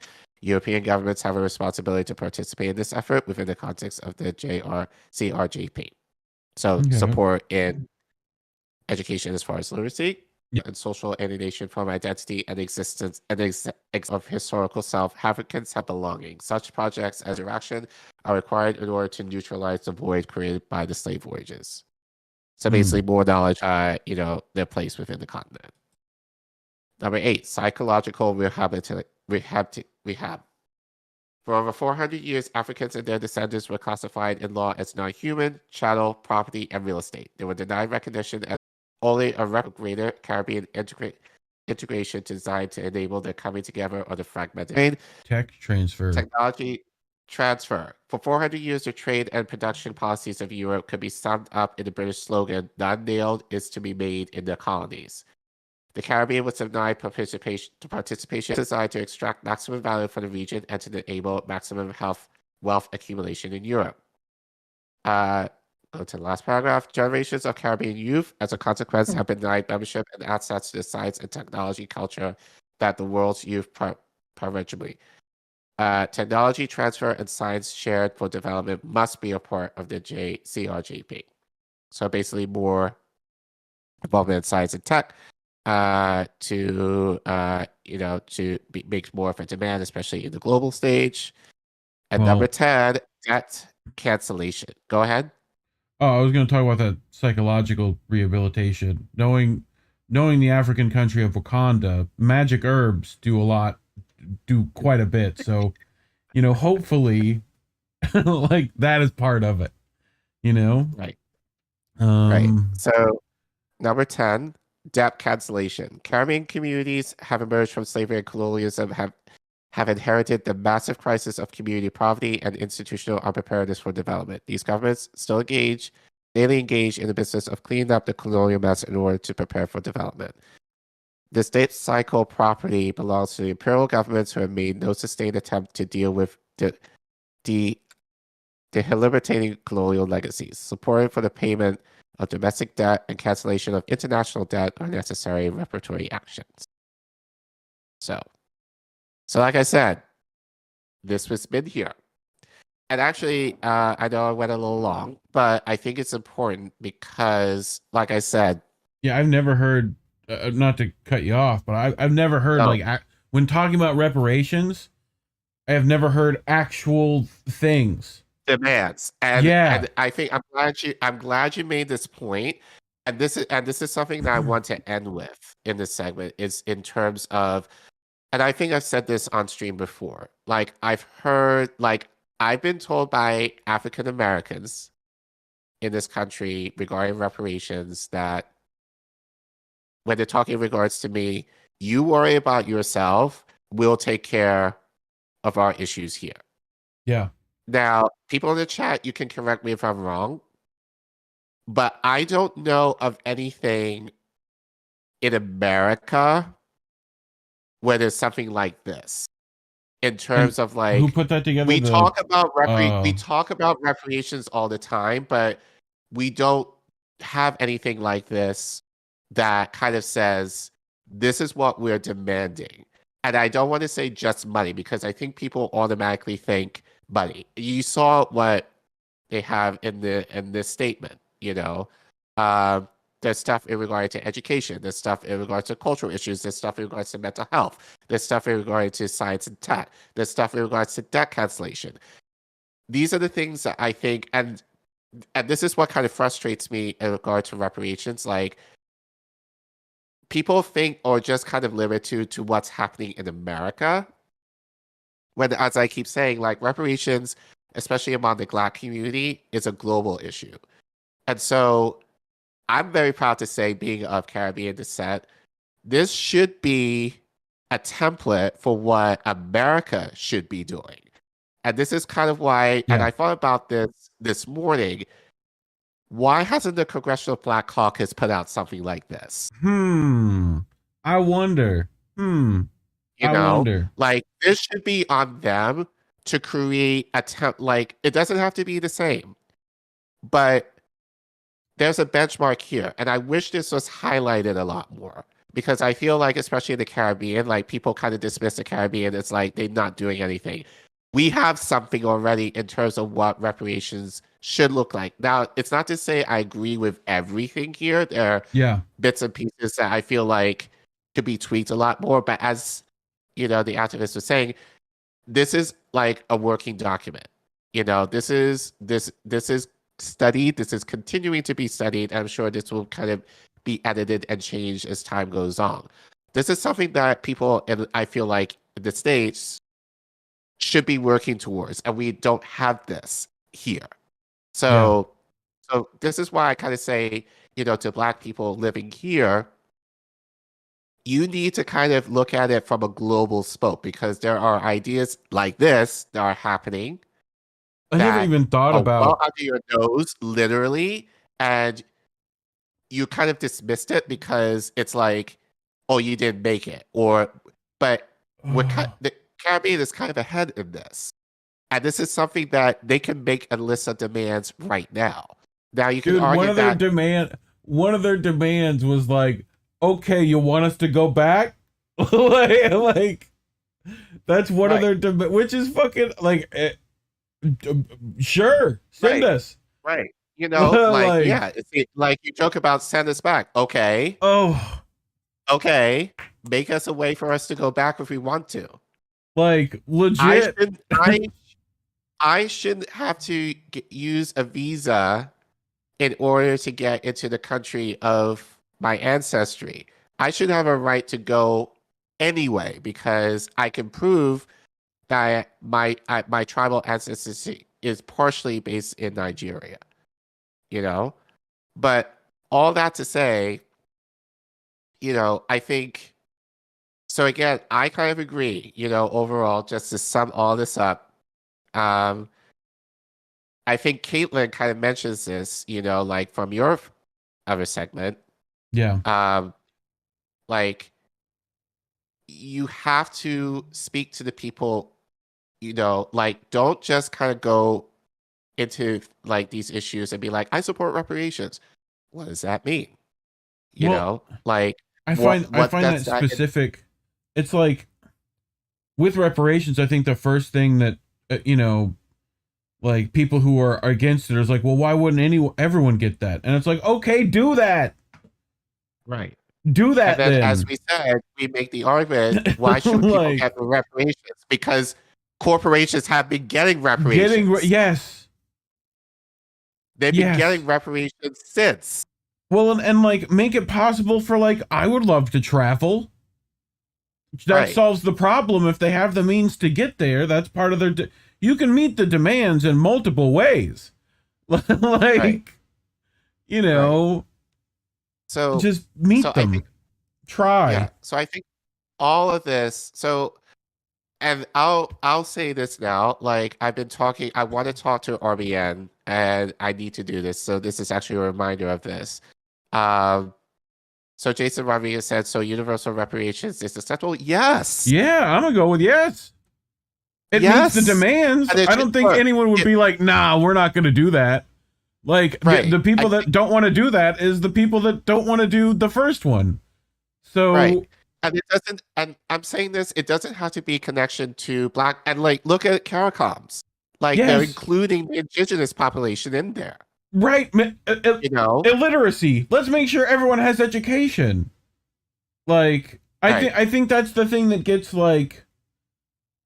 I'm okay with saying we should have universal okay, if you want one word in front of the other word to make it better, great. I feel like meeting demands is the name of the game here. Right. So, like, do that any way you want. Idea. You need to kind of put down on paper what you want, and I think this is kind of where the organization part comes in. Oh, you mean we have to fight for what we're for? You mean we got to do that? Right. Exactly. Okay. And not what we're against. Got it. And not what you're against. What are you fighting for? This is a clear document. And again, I say this in terms of the book of Kwame, chapter 4, verse 3. like, but this is a perfect example of like, you know, like we talk about it with this. You can also talk about it, you know, in terms of like, again, looking at the squad, Justice Democrats, DSA. They have their bylaws. They have their principles by which they sample. This is essentially what this is. And again, I don't agree with everything within this, but it gives a framework as to what they should be demanding. And yes, Jason, you know, like, I think having a universal reparation, I think that's something we should actually kind of do a deep dive for. But I think right now, definitely in terms of like certain communities, especially for communities of color. But I'm just speaking in terms as a Black person because this is how it affects me. You know, like we talk about reparations, but we never share what that looks like. Here's a clear thing of what a template of what it can be that I feel like in America, this is what they should be creating right now. And the idea of reparations in this country is very vague. So this is just kind of to show an example of like what demands can look like and how you could push for them. And that can tie into legislation, you know? So, but yeah, I feel like this will probably be a more continued story, but for time, because I know I went a little long, but I think you're good. For this. I think it's worth it. Meanwhile, in the White House, like we've got speaking of demands, like I just thought this picture was great. Biden's like, who are all these people? You know, who are they? I don't know you. You know, it's very like, who put me here? Anyway, but so Timur Fomenko, who's a political analyst over at RT, writes that the U.S. is using Africa as a stepping stone against China. Washington's multi-billion-dollar investment pledge only exists because African nations are needed to counter Beijing's influence. So this kind of goes back to our first story in the way that like, I wonder why they're making apologies now. Well, it turns out NATO. That's about last week. Right. Yeah. Clips are all in that playlist that you probably found this video in. You know? Yes. But so yeah, I mean, the Netherlands, part of NATO, that North Atlantic, you know, treaty organization. So last week, the Biden administration hosted a summit of African leaders in Washington, D.C.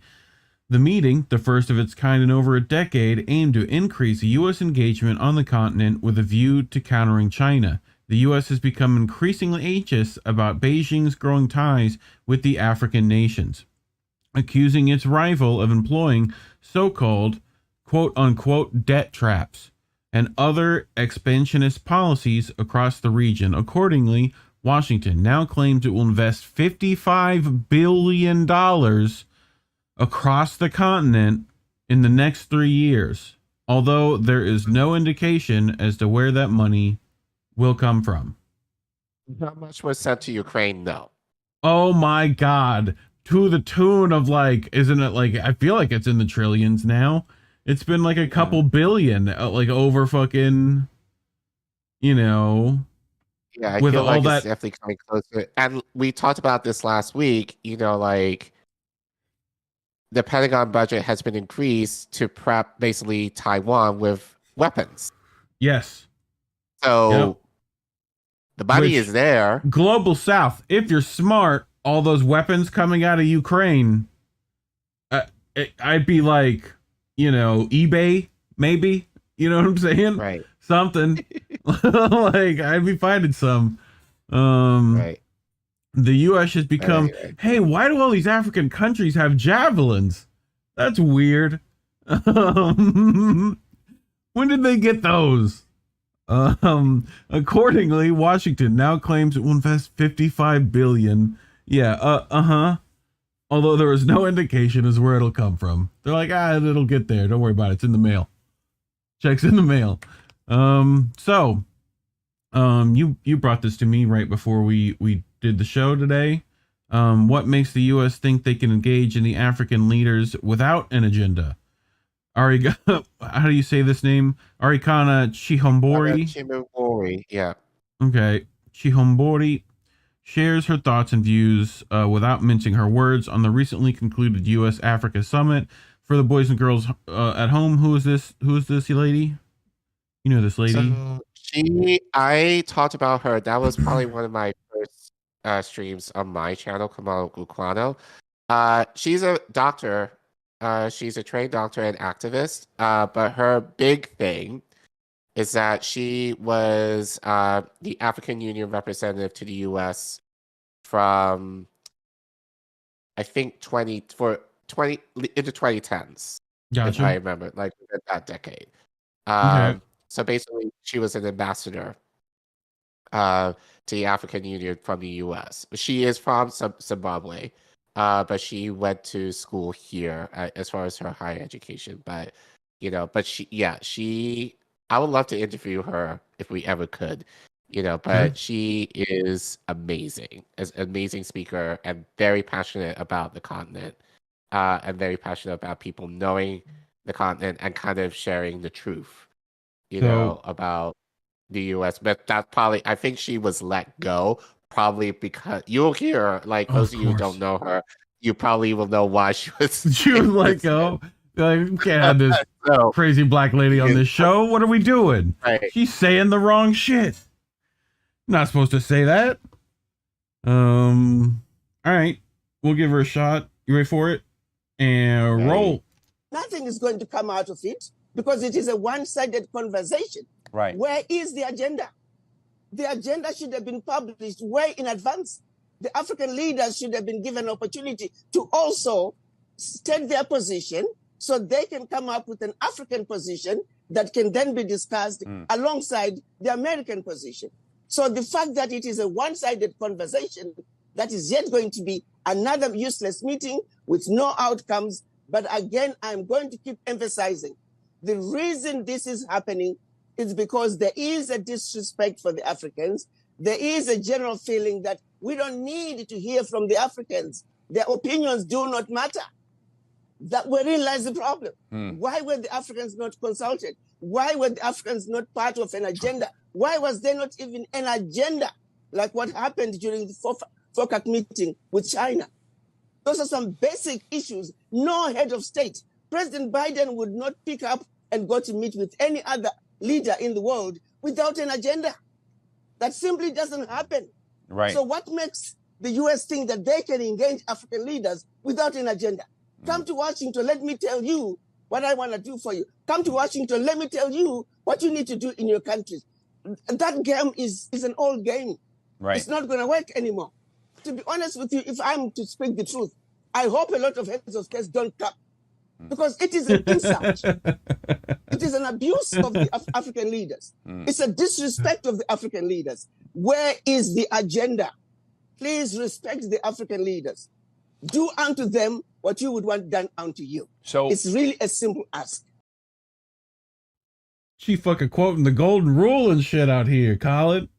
That fucking 11th commandment. You know what I'm saying? Shit. She read that Sermon on the Mount, I guess. Fuck. Yeah. Okay. Yeah, I hope they don't look at her more here. But yeah, she is amazing. And like very underrated, but yeah. Yeah, I'm down with that. No, I don't want to play. I want to know. Oh, next, and then it plays again for some reason. Jesus Christ. Google Slides needs to figure itself out.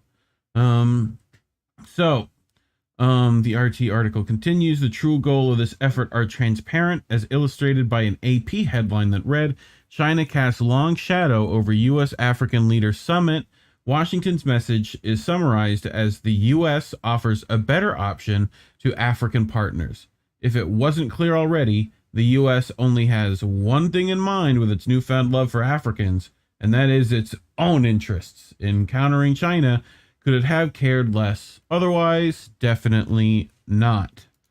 So, when the U.S. takes an interest in your country, it would always frame itself as a messenger of the greater good and a representative of your true interests. America has everything you want, everything you need, and you shouldn't trust those other bad countries that you might be dealing with, because they definitely plan to use and abuse you. There's been plenty of that on display at the China-Africa Summit, even to the point that U.S. Secretary of Defense Lloyd Austin accused China, groundlessly, of destabilizing the region. But the truth is that there's a fundamental reason why African nations have been engaging more with China in recent decades, and that's not because China is more cunning and deceptive, but rather because America's record on the continent speaks for itself. U.S. actions are a mix of legacy of total negligence, foreign intervention in the form of military actions or sanctions, or worse, the total depletion of African economies in the 1980s and 90s through programs led by the IMF, which forced brutal neoliberal austerity regimes on many countries and severely lowered standards of living. Collin, you got thoughts? Backs to all of this. And look, I know there are a couple of people in the chat who is like China's based or whatever else. Like, again, I feel I say this a lot, but I want to kind of preface what I want to say here. Like, don't necessarily believe the veneer that what China is doing is good. Like, you can argue China is doing more good for these countries, sure. The hoes be knowing. Thank you, Hannah. But at the same time, China is capitalist too. So, and I'm saying this for people who I knew on the ground who told me, and again, this is more anecdotal, but people on the ground have told me specifically for certain projects like the Belt and Road Initiative, like there was a road from the airport the last time I was there that was built from the airport to Kampala. Beautiful road, whatever. Gets you there a lot faster than the dirt roads. You know, I knew people who worked on that road. And they basically said to me, you know, like the Chinese, they would come in, the Chinese would actually be the supervisors and go kind of mistreat, you know, the African employees. You know, and the money that they're taking, you know, where's that going? It's not, yeah, they're building these projects, but the profits of those projects are not necessarily going back into the countries that they're helping. They're going back to China. So China's making the, so it's kind of like, yeah, China's doing good things, but at the expense of themselves. And what I prefer to happen is that Africa has the resources on their own, that if they had the infrastructure on their own, that they're able to build their own infrastructure and not necessarily depend on China or the West to kind of come in and kind of do it on their behalf. And I had an interview with Ronnie Kadala, who is my friend and mentor who lives in Kigali in Rwanda. And he told me, and if you want to watch the interview, it is a part of our anniversary stream. Please check it out in one of our clips. He basically said, like, we don't want handouts from the West. Like, we want to be able to be self-sufficient. So the question is China helping them to be self-sufficient? Coming in and building infrastructure is not, to me, the way to kind of go about it. And again, there's a lot of corruption that's happening in these countries in Africa, which I want to talk about with one in particular, which is going to get me in trouble, but I'll explain later.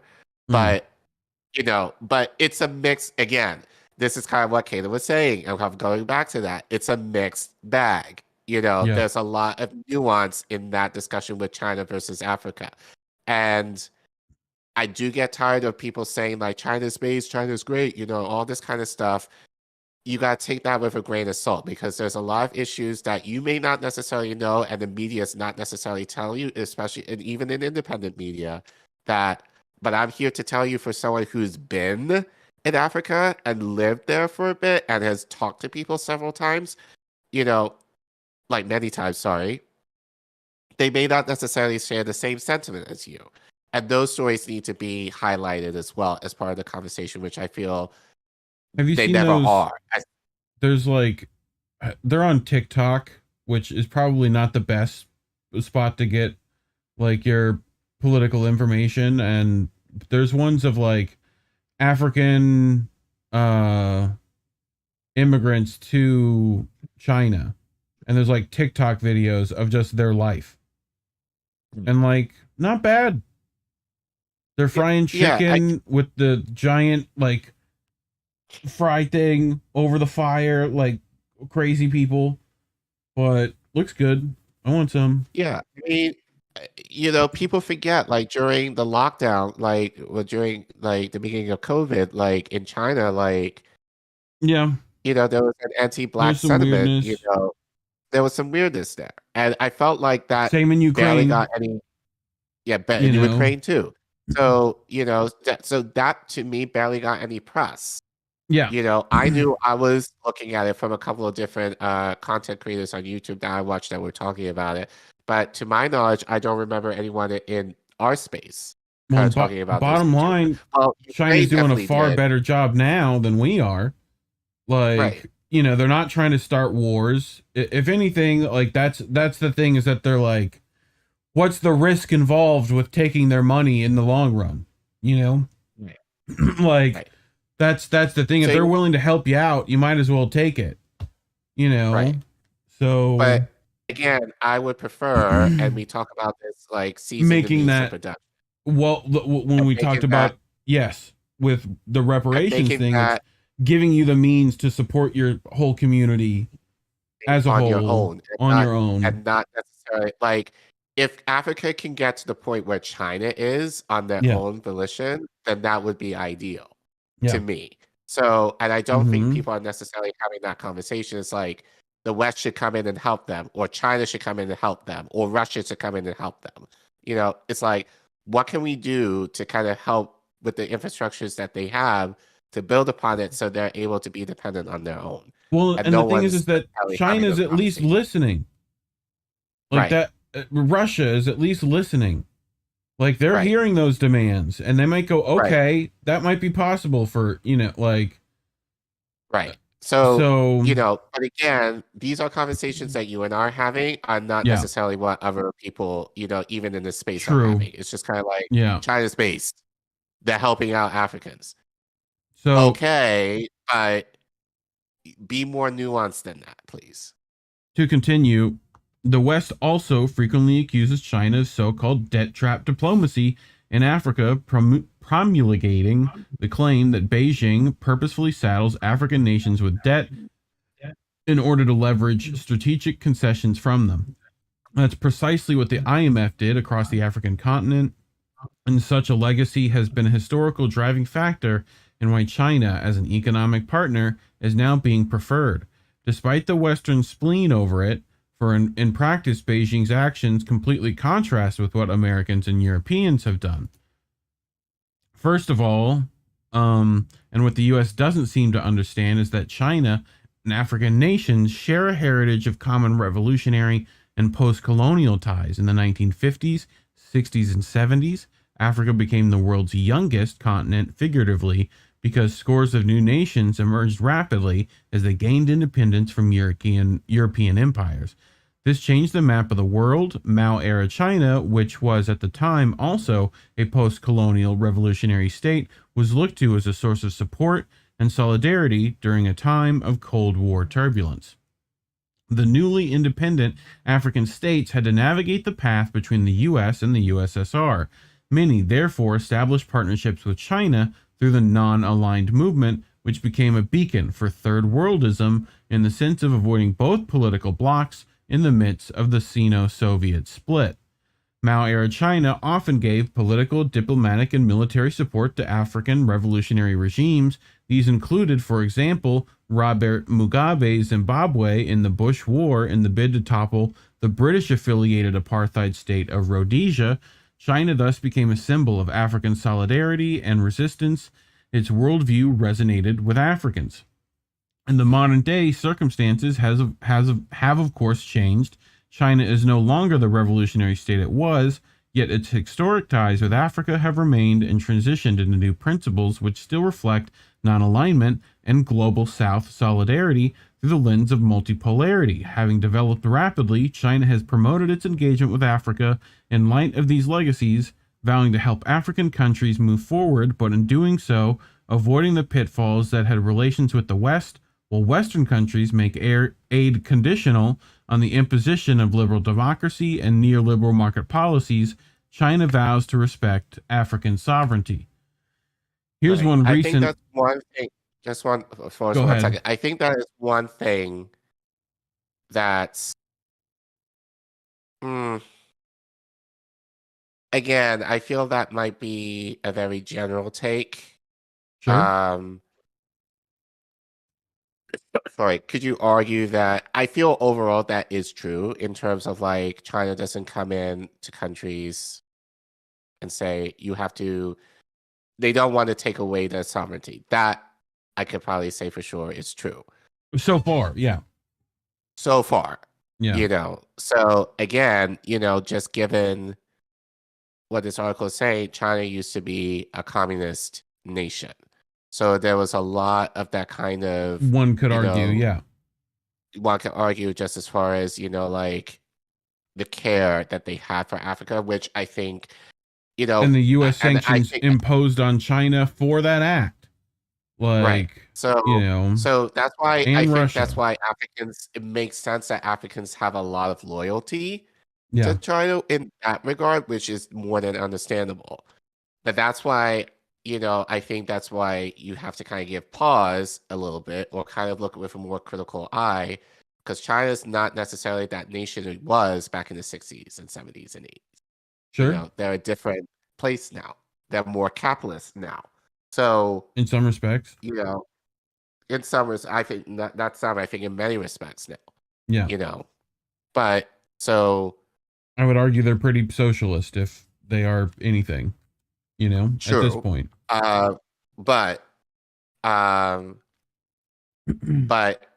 I just feel like, again, I don't want to necessarily I'm not an expert on this, but I do feel like, as I say, this should be looked at a little bit further. And like I said, a lot of what I know based on what I'm saying is kind of more from an anecdotal place. You know, so obviously, like, it would be something that I need to take a deep dive in myself to learn more about. Yeah. You know, but so here's I one. Want to kind of, just to like give you some examples. So here's one recent clear-cut example of Washington's attitude going into the U.S. Africa Forum, and despite being about to meet with him, the Biden administration imposed sanctions on the son of the president of Zimbabwe, accusing him of corruption. Now, of course, corruption is bad if it's true. However, the manner and timing of this decision, which was deliberate, was both patronizing and insulting. It shows the U.S. does not treat African nations as equals and does not respect their internal affairs accordingly. China would never do such a thing. says RT. In this case, America's intentions towards Africa are very clear to see. While African nations will be glad to procure more attention and more benefits from Washington, they are well aware it would be completely naive to place all their trust and faith in the U.S., a country which not only triggered some of the worst economic experiences, but also is only showing up because it has China in mind. Do you think if African nations ever engaged with China, such a summit would even be a thing? Africa only gets a look in because the U.S. is obsessed with confronting Beijing at all costs. It is a stepping stone, but not an end in itself. Yeah. Yeah. And I mentioned this last week.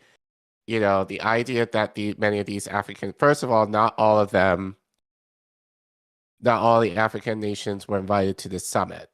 Yeah. The ones that weren't were considered problematic. Why were they problematic? Because they were problematic because they have more of a revolutionary spirit to them. So U.S. is like, we can't have these radicals, basically in our midst here. Like the leaders who went there, and one of them we're going to talk about next segment, are basically, want things from the West and how they can, promote themselves at the detriment of the people in their own countries. So this wasn't a good thing. And like the US makes it that way, like, oh, we're trying to support the Africans, but but again, given, as I said last week, the fact that the US is basically prepping Taiwan, or wanting to prep Taiwan for war, that's going to affect Africa. So I feel like a lot of this is not coincidence in the fact that when they had this summit, what I reported on last week in terms of the Pentagon budget being increased, the idea that they're spending that money for a potential war in China, and like the fact that they're really looking at Taiwan does not bode well for Africa at all. So and their narrative managing that, yeah. So, right. And I do agree the idea of like U.S. wouldn't give Africa a look if it wasn't for the fact that China is there. So, otherwise such a conference would not even exist. So, but yeah, Ooh, so I think this is definitely something we need to watch closely and kind of follow, but yeah, it's not looking good for Africa right now, I would say. You brought some Richie. Yeah, I bought some Richie Medhurst for you. So as I said earlier, this is a story that was reported on. I would say not really. Like this was first reported on in April of this year, and this was a story, like I remember trying to talk about on my channel, but there was not a lot of information about this at all, like at least from an African viewpoint for what I found. And anything that was kind of talked about, in mainstream media was either kind of like a paragraph and so really not much information was reported on this. So more of a recent shout out to Richie Medhurst for first reporting this back in April. So he's going to talk about how asylum seekers are looking for asylum in the UK, but they're being sent over to Rwanda instead. So he's going to go more into that. Keep in mind, again, this was back in April. So there's a lot more development since then that I want to report on. So cool. Ready? Yeah. The British government have come up with this brilliant plan to start sending refugees to Rwanda. Now, just to jog your memory of what that looks like, this is the UK up here, okay, and Rwanda is all the way down here. So that's roughly, 4,000 miles or 6,500 kilometers. This is not a joke. This is an actual thing, right? So this is the British government's idea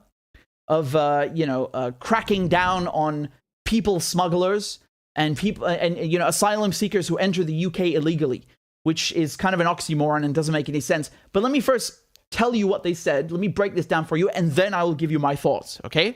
So here's Boris Johnson. He's the British Prime Minister, and here he is announcing this brilliant plan of his, right?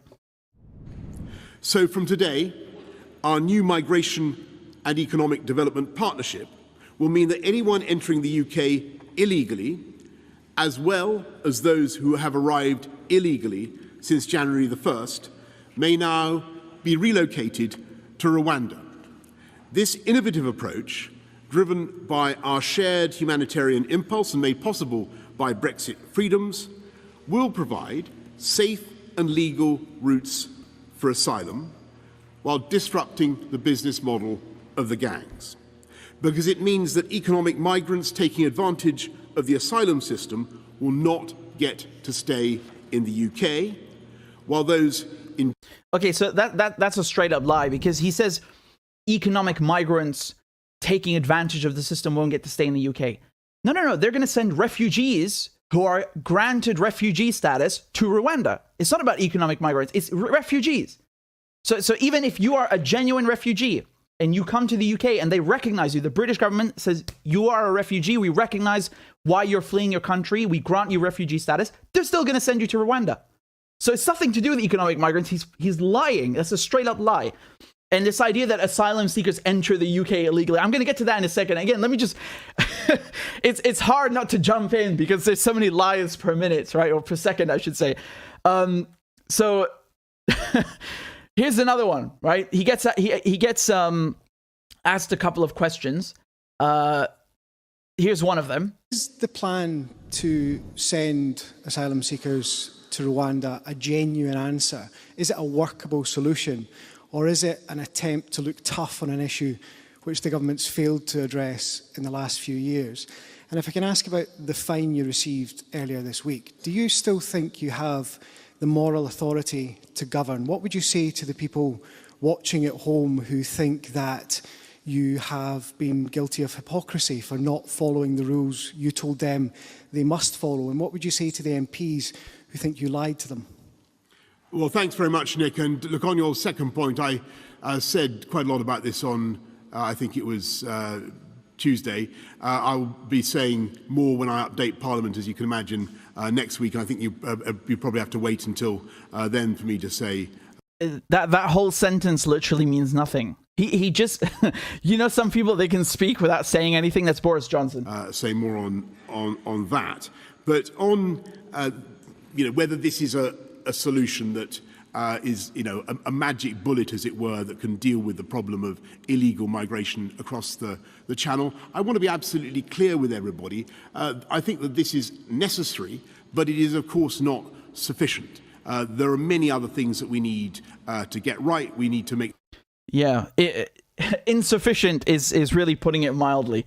Now, Priti Patel, who's the UK Home Secretary in the UK means basically the Minister of Interior, right? So she went to Rwanda, to the capital, and here she is. She's posted this on Twitter, right? She's very proud of this. She said, "Today I've signed a world-leading new partnership with Rwanda to break the people smugglers' deadly business model and help us protect the genuinely vulnerable through safe and legal routes." So again, this is another lie, because they're saying basically that they want to crack down on people, who people smugglers, right? That's the term they're using. What the UK is going to do here is, if you, for example, you're a refugee or you're an asylum seeker, right? And you're seeking refugee status and you come to the UK on a boat through the channel, they're still going to send you to Rwanda. So they're not punishing the people smugglers. They're doing that with the Nationality and Borders Bill in a second. But just to be clear, refugees, just refugees, not the people smuggling them or steering the boat. The refugees themselves will be sent to Rwanda. How exactly does that break up the gangs or punish the people smugglers? You're punishing refugees. So, yeah. So basically, refugees are trying to get access into the UK, and the UK is like, nope, we're sending you to Rwanda, in the guise of, we want to prevent I guess human trafficking and all those other issues, from entering the UK. So again, Richie did this back in April. So shout out to him for this. I just wanted to play this just to give people context as to the story. And since then, there is more movement on this now. So this is another article for Common Dreams written by Julia Conley. So all of this, obviously the UK got some backlash on this, from activists there. This went to court. And according to the article, the UK court upholds inhumane plan to send asylum seekers to Rwanda. People will not stand by and watch this government treat refugees like human cargo, said one rights groups. So it continues. Oh boy, come on. Oh, it's working Here we now. go.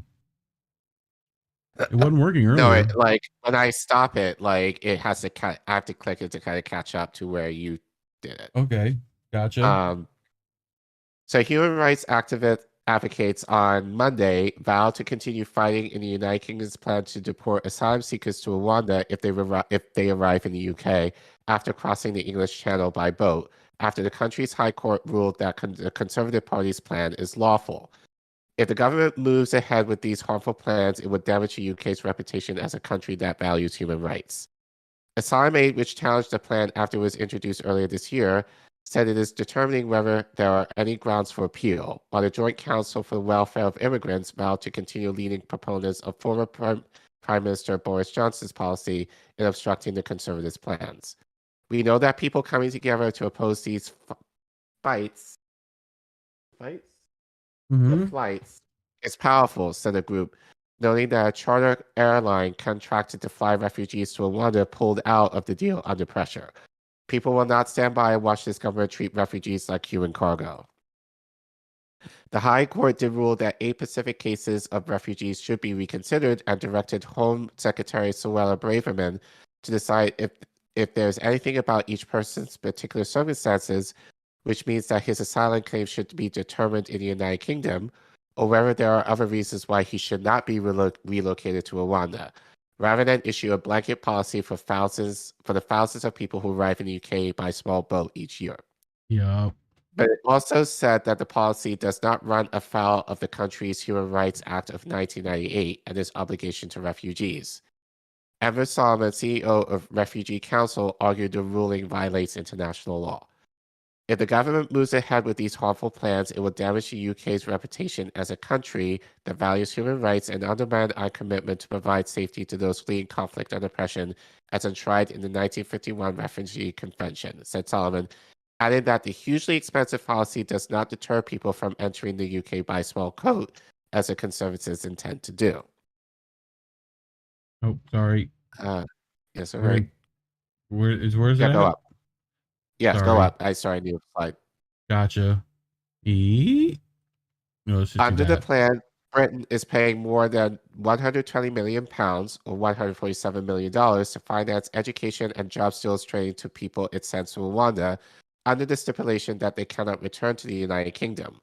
No one has been sent to Rwanda yet, as an order to send several people to the East African country was halted in June following a legal challenge. Rwandan officials have said that they can process 1,000 people during an initial trial period. Advocates have decried the UK for entering into a deal with a country with what Human Rights Watch Central Africa Director Lewis Mudge called an abysmal human rights record on Monday. The choice to enter into an asylum partnership with a government that takes pride in the assassinations and renditions of political opponents abroad, some who have refugee status at the time, just show how far the UK is willing to go to shirk its own responsibilities to asylum seekers, Mudge told the New York Times. Rwanda has entered into agreements to resettle asylum seekers in the past. In 2018, 12 refugees were killed by Rwandan police after a demonstration, and thousands of people who were deported from Israel between 2014 and 2017 left the country shortly after arriving. According to The Guardian, one person who remained described being destitute and living on the streets of Rwanda's capital, Kigali. Yasmin Ahmed, the UK Director for Human Rights Watch, accused the country for racing to the bottom to dismantle refugee protections that were agreed to internationally after World War II. No matter how people arrive, they have the right under international law to claim asylum, said Ahmed. People only come via unsafe routes, risking their and their children's lives because the government has not provided sufficient safe ones. Oh. So I'm going to pause there. So right now, as we said, the court, upheld the Conservative Party's decision to essentially ship asylum seekers off to Rwanda because essentially they don't want them in the UK. So, so a question that I asked, and I actually should start by prefacing this because I'm probably going to get into trouble. As I said, I have two close friends and colleagues and mentors, and I know a few people who are from Rwanda, who, as I said, I went there, beautiful. I went to Kigali, beautiful. I'll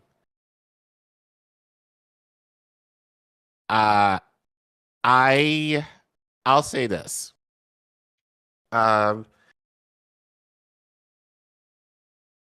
I have issues, I would say, with their Prime Minister, Paul Kagame, which I will get to in a minute. And I want to go into this with hopefully the utmost respect for my friends and my mentors in Rwanda because they like Kagame. They like what he has done with the country, since the genocide.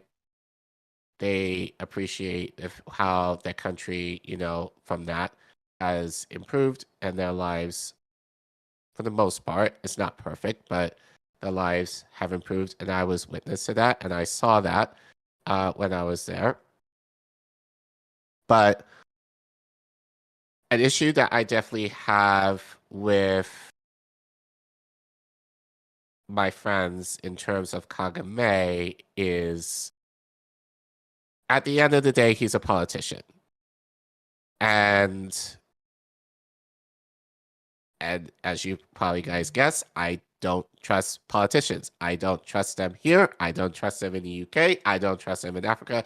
I don't trust them anywhere in the world, basically, and I feel that it's okay to criticize politicians, which typically in Africa, there's a protocol of respect, especially for people, above you, that there is that, kind of respect thing, which I understand, and I don't want to overshadow that, especially in terms for my friends and mentors who live there. That aside, I want to come at this from an anti-imperialistic lens of the idea, as I say, I want to elevate the bottom up into positions of power and not the people at the top kind of pushing down their views on the people at the bottom. So I do want to preface that in going into this article, because a question that I have had, since the spring when this story came out is, why would Rwanda, and specifically, why would Paul Kagame agree to take in asylum seekers from the UK when the UK has the means to do it? So I found this article.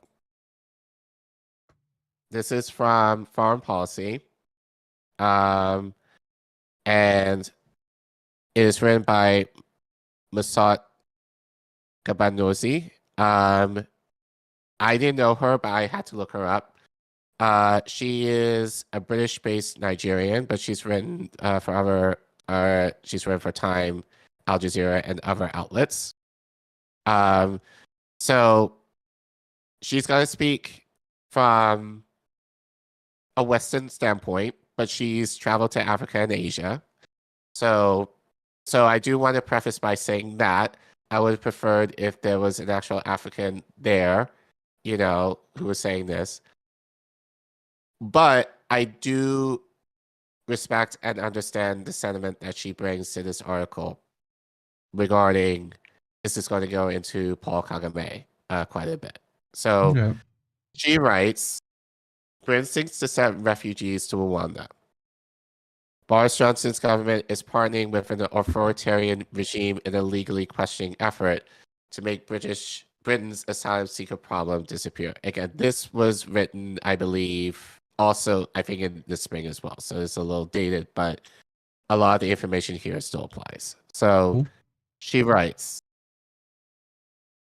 Britain's gambit with Rwanda on refugees. Britain on Thursday unveiled a plan to send asylum seekers to Rwanda in a deal that will almost certainly face legal challenges, which it has. In return for an upfront payment of £120 million, about $157 million, the Rwandan government will take responsibility for asylum seekers, excluding children who seek refuge in the United Kingdom via irregular migration routes. So basically, money. It's all for money. Refugee organizations and some British civil servants immediately criticized the plan as cruel and callous. As recently as last year, the British government raised concerns at the United Nations over Rwanda's human rights record, calling for independent investigations into allegations of extrajudicial killings, enforcing disappearances, and torture. The deal being proposed by British Prime Minister Boris Johnson's government has in some ways already been attempted and failed. The Israeli government offshored several thousands of asylum seekers to Rwanda between 2014 and 2017, and it abandoned the scheme when it emerged that almost all ended up in the hands of people smugglers and were subjected to slavery when traveling back to Europe. It is clear that sending asylum seekers to Rwanda will not reduce the role of traffickers, who will continue to prey on persecuted people who have no legal routes into the UK to claim asylum. So basically what Richie was saying, they did this in the guise to prevent trafficking, entering into the country, when actually, as she is saying, that the opposite is happening. If anything, is exacerbating the issue more. So to continue, can you zoom in, please? Zoomies? Yeah. Rwanda's opposition leaders have denounced Britain's shamelessness as the country struggles to host over 177,000 refugees, of whom 90% live in camps. How could a richer, bigger country be unable to host refugees and think they could just dump them into Rwanda because they have money? It is unacceptable. Frank Habineza, president of the Democratic Green Party and member of parliament, told the East African. In the past few months, Britain's Home Secretary Pratit Patel had attempted to close a similar deal with democratic countries like Ghana and Kenya, but both rejected it in the face of heavy criticism from their citizens. Patel and Johnson then found a more willing, if less palatable, partner in Rwandan President Paul Kagame, who has no such qualms about domestic opposition. As journalist Michelle Wrong, who has been covering Rwanda since the genocide, argues in her book Do Not Disturb, Kagame is an authoritative governing permanently because every election in Rwanda is rigged. In 2017, Kagame managed to win 99% of the vote. Again, this is hard for me to read because I know I'm going to piss a lot of people off, Sure. But again, I am more than willing to take, and I'm not sure if Ronnie or Peter, are going to watch this. Because I know you're not going to be happy with what you're reading here or what I'm reading here. I would love for you guys to come on the show, or at least on my channel, to talk more about this in regards to Kagame disagreements on, in terms of his rule. And again, I think in this article, it goes into more of my issues with Kagame. So going back into the article, Kagame rules with an iron fist at home. Former U.S. President Bill Clinton called Kagame one of the greatest leaders of our time, while Britain's former Prime Minister Tony Blair declared him a vision, declaring an African president, which almost never happens, good. But to continue. On the exterior, Rwanda appears a similarly robust economy with rapid growth. Roughly 60% of lawmakers are women. It ranked 30. But as Kagifa Sarada wrote in Foreign Policy in 2017, there is a sort of Pleasantville quality in the country. Behind the veneer is a regime critics describe as a brutal dictatorship. Continues. Kagame's political opponents have raised concerns over the killings and disappearances of opposition members at home and abroad. In Belgium, an exiled Rwandan politician was found floating in a canal in 2005. And in 2011, London's Metropolitan Police warned a number of deflectors they face an imminent threat of assassination by Rwandan government agents. In 2021, a Rwandan ex-army officer was gunned down in Mozambique. The U.S. State Department recently cited political motivated voices disappearances by the Rwandan military intelligence in this country report. On terrorism charges after Advocacy, Kagame has exhibited money in the world that can call results like that a free election and keep a straight face. His support for Kagame appears unwavering. As two of Rwanda's highest President Emmanuel Macron visited Kigali in May last year, there are good dictators and bad dictators. Scroll up. Gonna get it in the Rwanda's shot? Western backers are perhaps not fooled by Kagame's larger image, but choose to ignore its reputation as an effective leader who is weak and essential. I had to Next like, one. I accidentally right clicked. Oh. And then I had to like left click to get out of it, and then that changed the slide. Sorry. We were Go here. back. No, that's right. You're right. You're right. Go back for it. There we go. Rwandan troops provided much needed security services in Mozambique and in Central African Republic. Under a deal funded by the European Union, Rwanda has taken in evacuees from Libya and offered temporary asylum to hundreds from Afghanistan in transit to the United States. Yeah, even before the ink dries on the UK deal, the Rwandan government is revealing what lies beneath its seemingly benevolent facade. Kigali is much less willing to welcome refugees from neighboring countries such as Congo, Burundi, Uganda, and Tanzania. Rwanda's Minister of Foreign Affairs receive people from neighboring countries. So how interesting is it? But excuse me. Ignoring Rwanda's double standard, Johnstone called the plan an innovative approach driven by a shared humanitarian impulse that will provide safe and legal routes for asylum. But more significantly, he said that the deal would act as a deterrent for the English Channel. Revised in 2015. I think that's it. Yeah. Okay. So all of that to say, so the reason why essentially Rwanda is taking in I kind of see he kind of has one foot in his country of taking care of his country, of his people, and another foot in the West. And he was at the summit. Of course. So, of course he was. So the idea he was there, lets me to believe, well, and again, this is hard because I understand why Rwandans like him, especially given the genocide.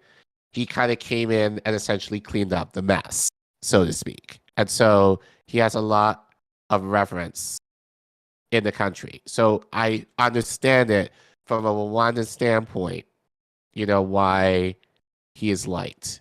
And I don't want to say, I hesitate to say his elections were rigged, but given what I know in Uganda of how the elections there are essentially rigged, I wouldn't put it past Kagame to do the same thing, But one thing that I did say, I remember sharing this with my colleagues like years ago was, and I asked them this question, like, would a child from the village say, would it be possible for a child like in the bush ever rise to become president or prime minister of the country? I personally do not see that. You can almost argue the same thing happens here, but you can almost argue, and as Kagame, and that's one of the issues that I know that I spoke about with Ronnie, is that Kagame plans to rule indefinitely, probably until he's dead and gone. And one thing I have brought up is, okay, who's going to take over the country when he dies? Like, what legacy are you leaving? Yeah, you're leaving behind things that you've done, and I feel like a lot of the things that he's done for Kigali in particular have been connected to Europe, you know? But who's going to come after you? Who's going to continue to elevate Rwandans, especially in light of the genocide? Like, who's going to continue in that? Like, and that's something that I've asked. And as of now, no one has necessarily given me an answer to that. But the expectation is it's going to be someone similar to Kamala, who's one of the elites, you know, there. Like, I'm not going to see, and it's not going to happen anytime soon, that a regular schmegular Bush Joe is going to rise into power like that.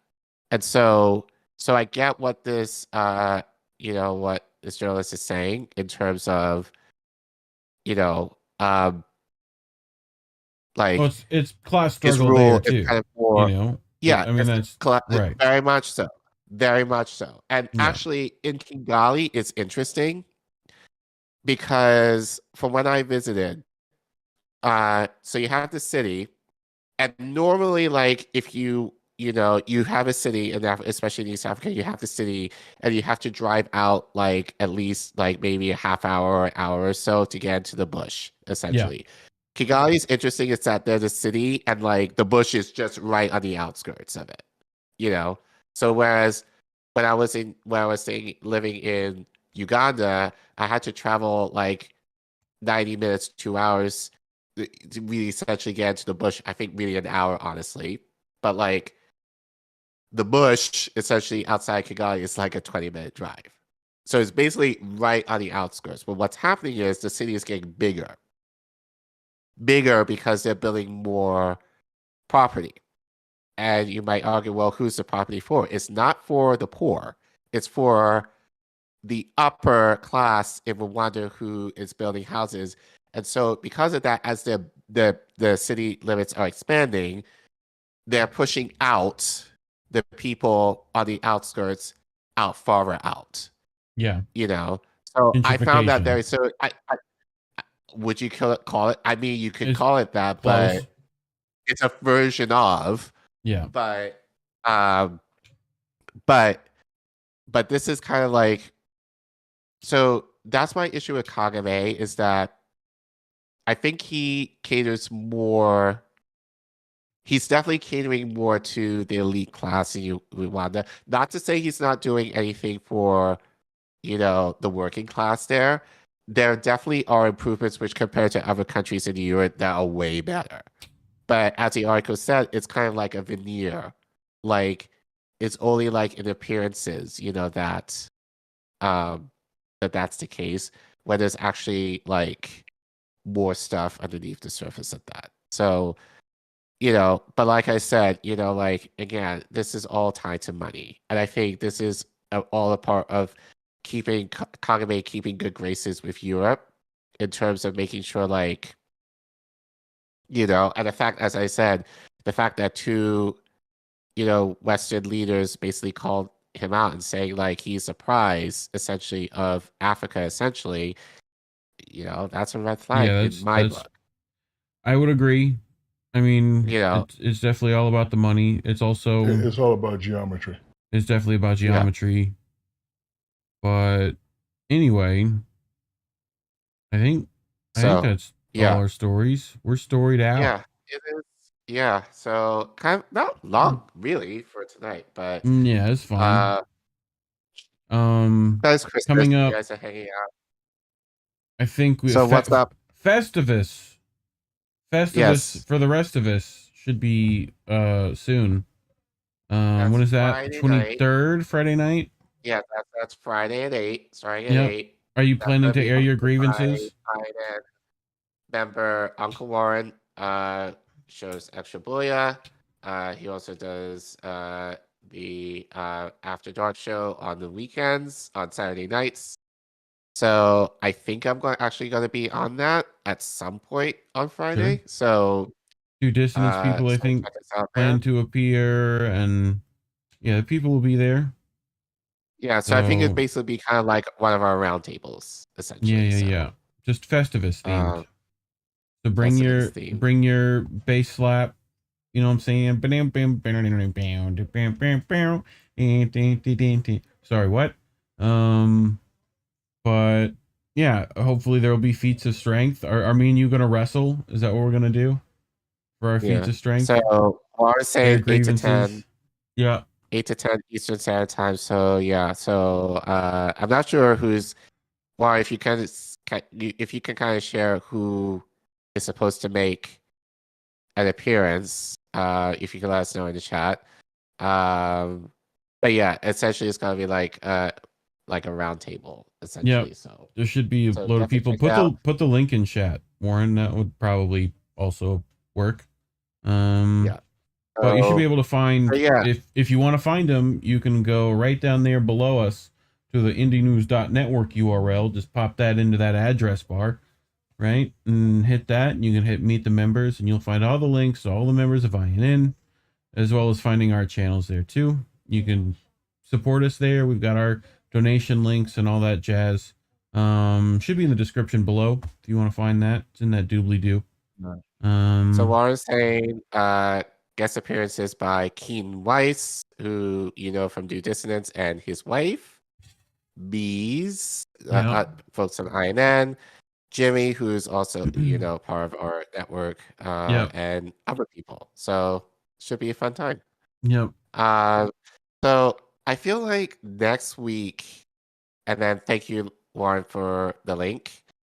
Yep. So definitely do that. Do the thing. I feel like next week is kind of gonna. I'm sure there's gonna be How Do We Miss That on Sunday. Yeah. Correct. Could Okay. be. Could be. Maybe not. He might be traveling. Everyone's traveling soon. I don't think so. I think so. Knowing Indy, he might put together a clip show. Yeah. So to be determined. Next week for us, we will be on, but it'll be pre-recorded because I'm going to be in New York, New Jersey, next week for a few days, visiting my mom and actually visiting checking in on some INN people who live in the area. So, Warren, if you're around, I'd love to meet up with you too. But yeah, but I think I could say it now. So we're trying to make sure we confirm it, but we will have a guest, the wonderful, huggable, coverable James Fauntleroy, but you know him as.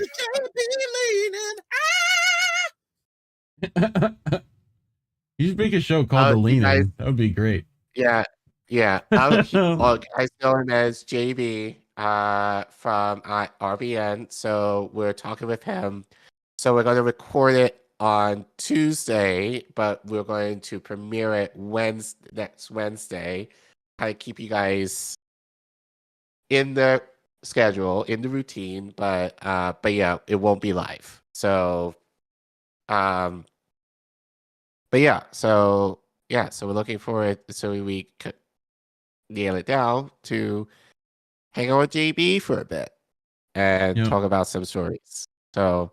But yeah, I think kind of next week is going to be kind of off week. And then, the following week, Wednesday, the 4th, we are scheduled to have Kit Cabello from Highlands Media kind of join us that week. So yeah, so we got some great guests to end the year and to start it. So looking forward to that. Yep. I agree. So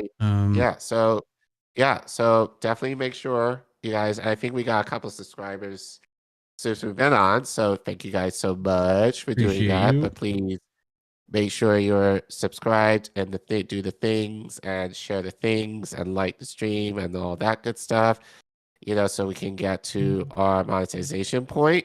Thank you. So this is Warren's ad for Friday night. So like I said, we're next week is going to be kind of an off week for us, but we'll be back in the new year and we'll continue to bring the good content that we hope to bring you. And we thank you guys. If we don't say it now, thank you guys for really, I would say a good year. Yeah. Honestly, like Good it's year. been, yeah, like I mean, a little less. Well, a year for the network, 9 months for this show. Yeah. But but being able to do this on a weekly basis, and it's hard work, but just beginning to build this community. Obviously, talking with Reef, we talk all the time, like off camera, but like being able to, converse with you and just having you kind of share these stories with and growing with you in this is something that I've really appreciated, man. So thank Yeah, you, dude. thank you for believing that I could do this when I told you hell no. Do it! Just do it! Just do Yeah. it. Don't let your Don't let your dreams dreams be memes. Don't let them be memes. Yeah, that was basically what Reef told me, when he proposed this. Just do it. And do it. I did it. I did the thing. You did the thing. You did that damn thing. We've been doing it for a and I do while. it. So, but Yeah, we're good. appreciate all you fams, especially the new people. As always, boys and girls, labels are bad. Stay independent. Good night, fam. Good night. Happy holidays. We'll see you soon. Same to you. Good night. Merry Christmas. We want to talk right down to earth in a language that everybody here can easily understand.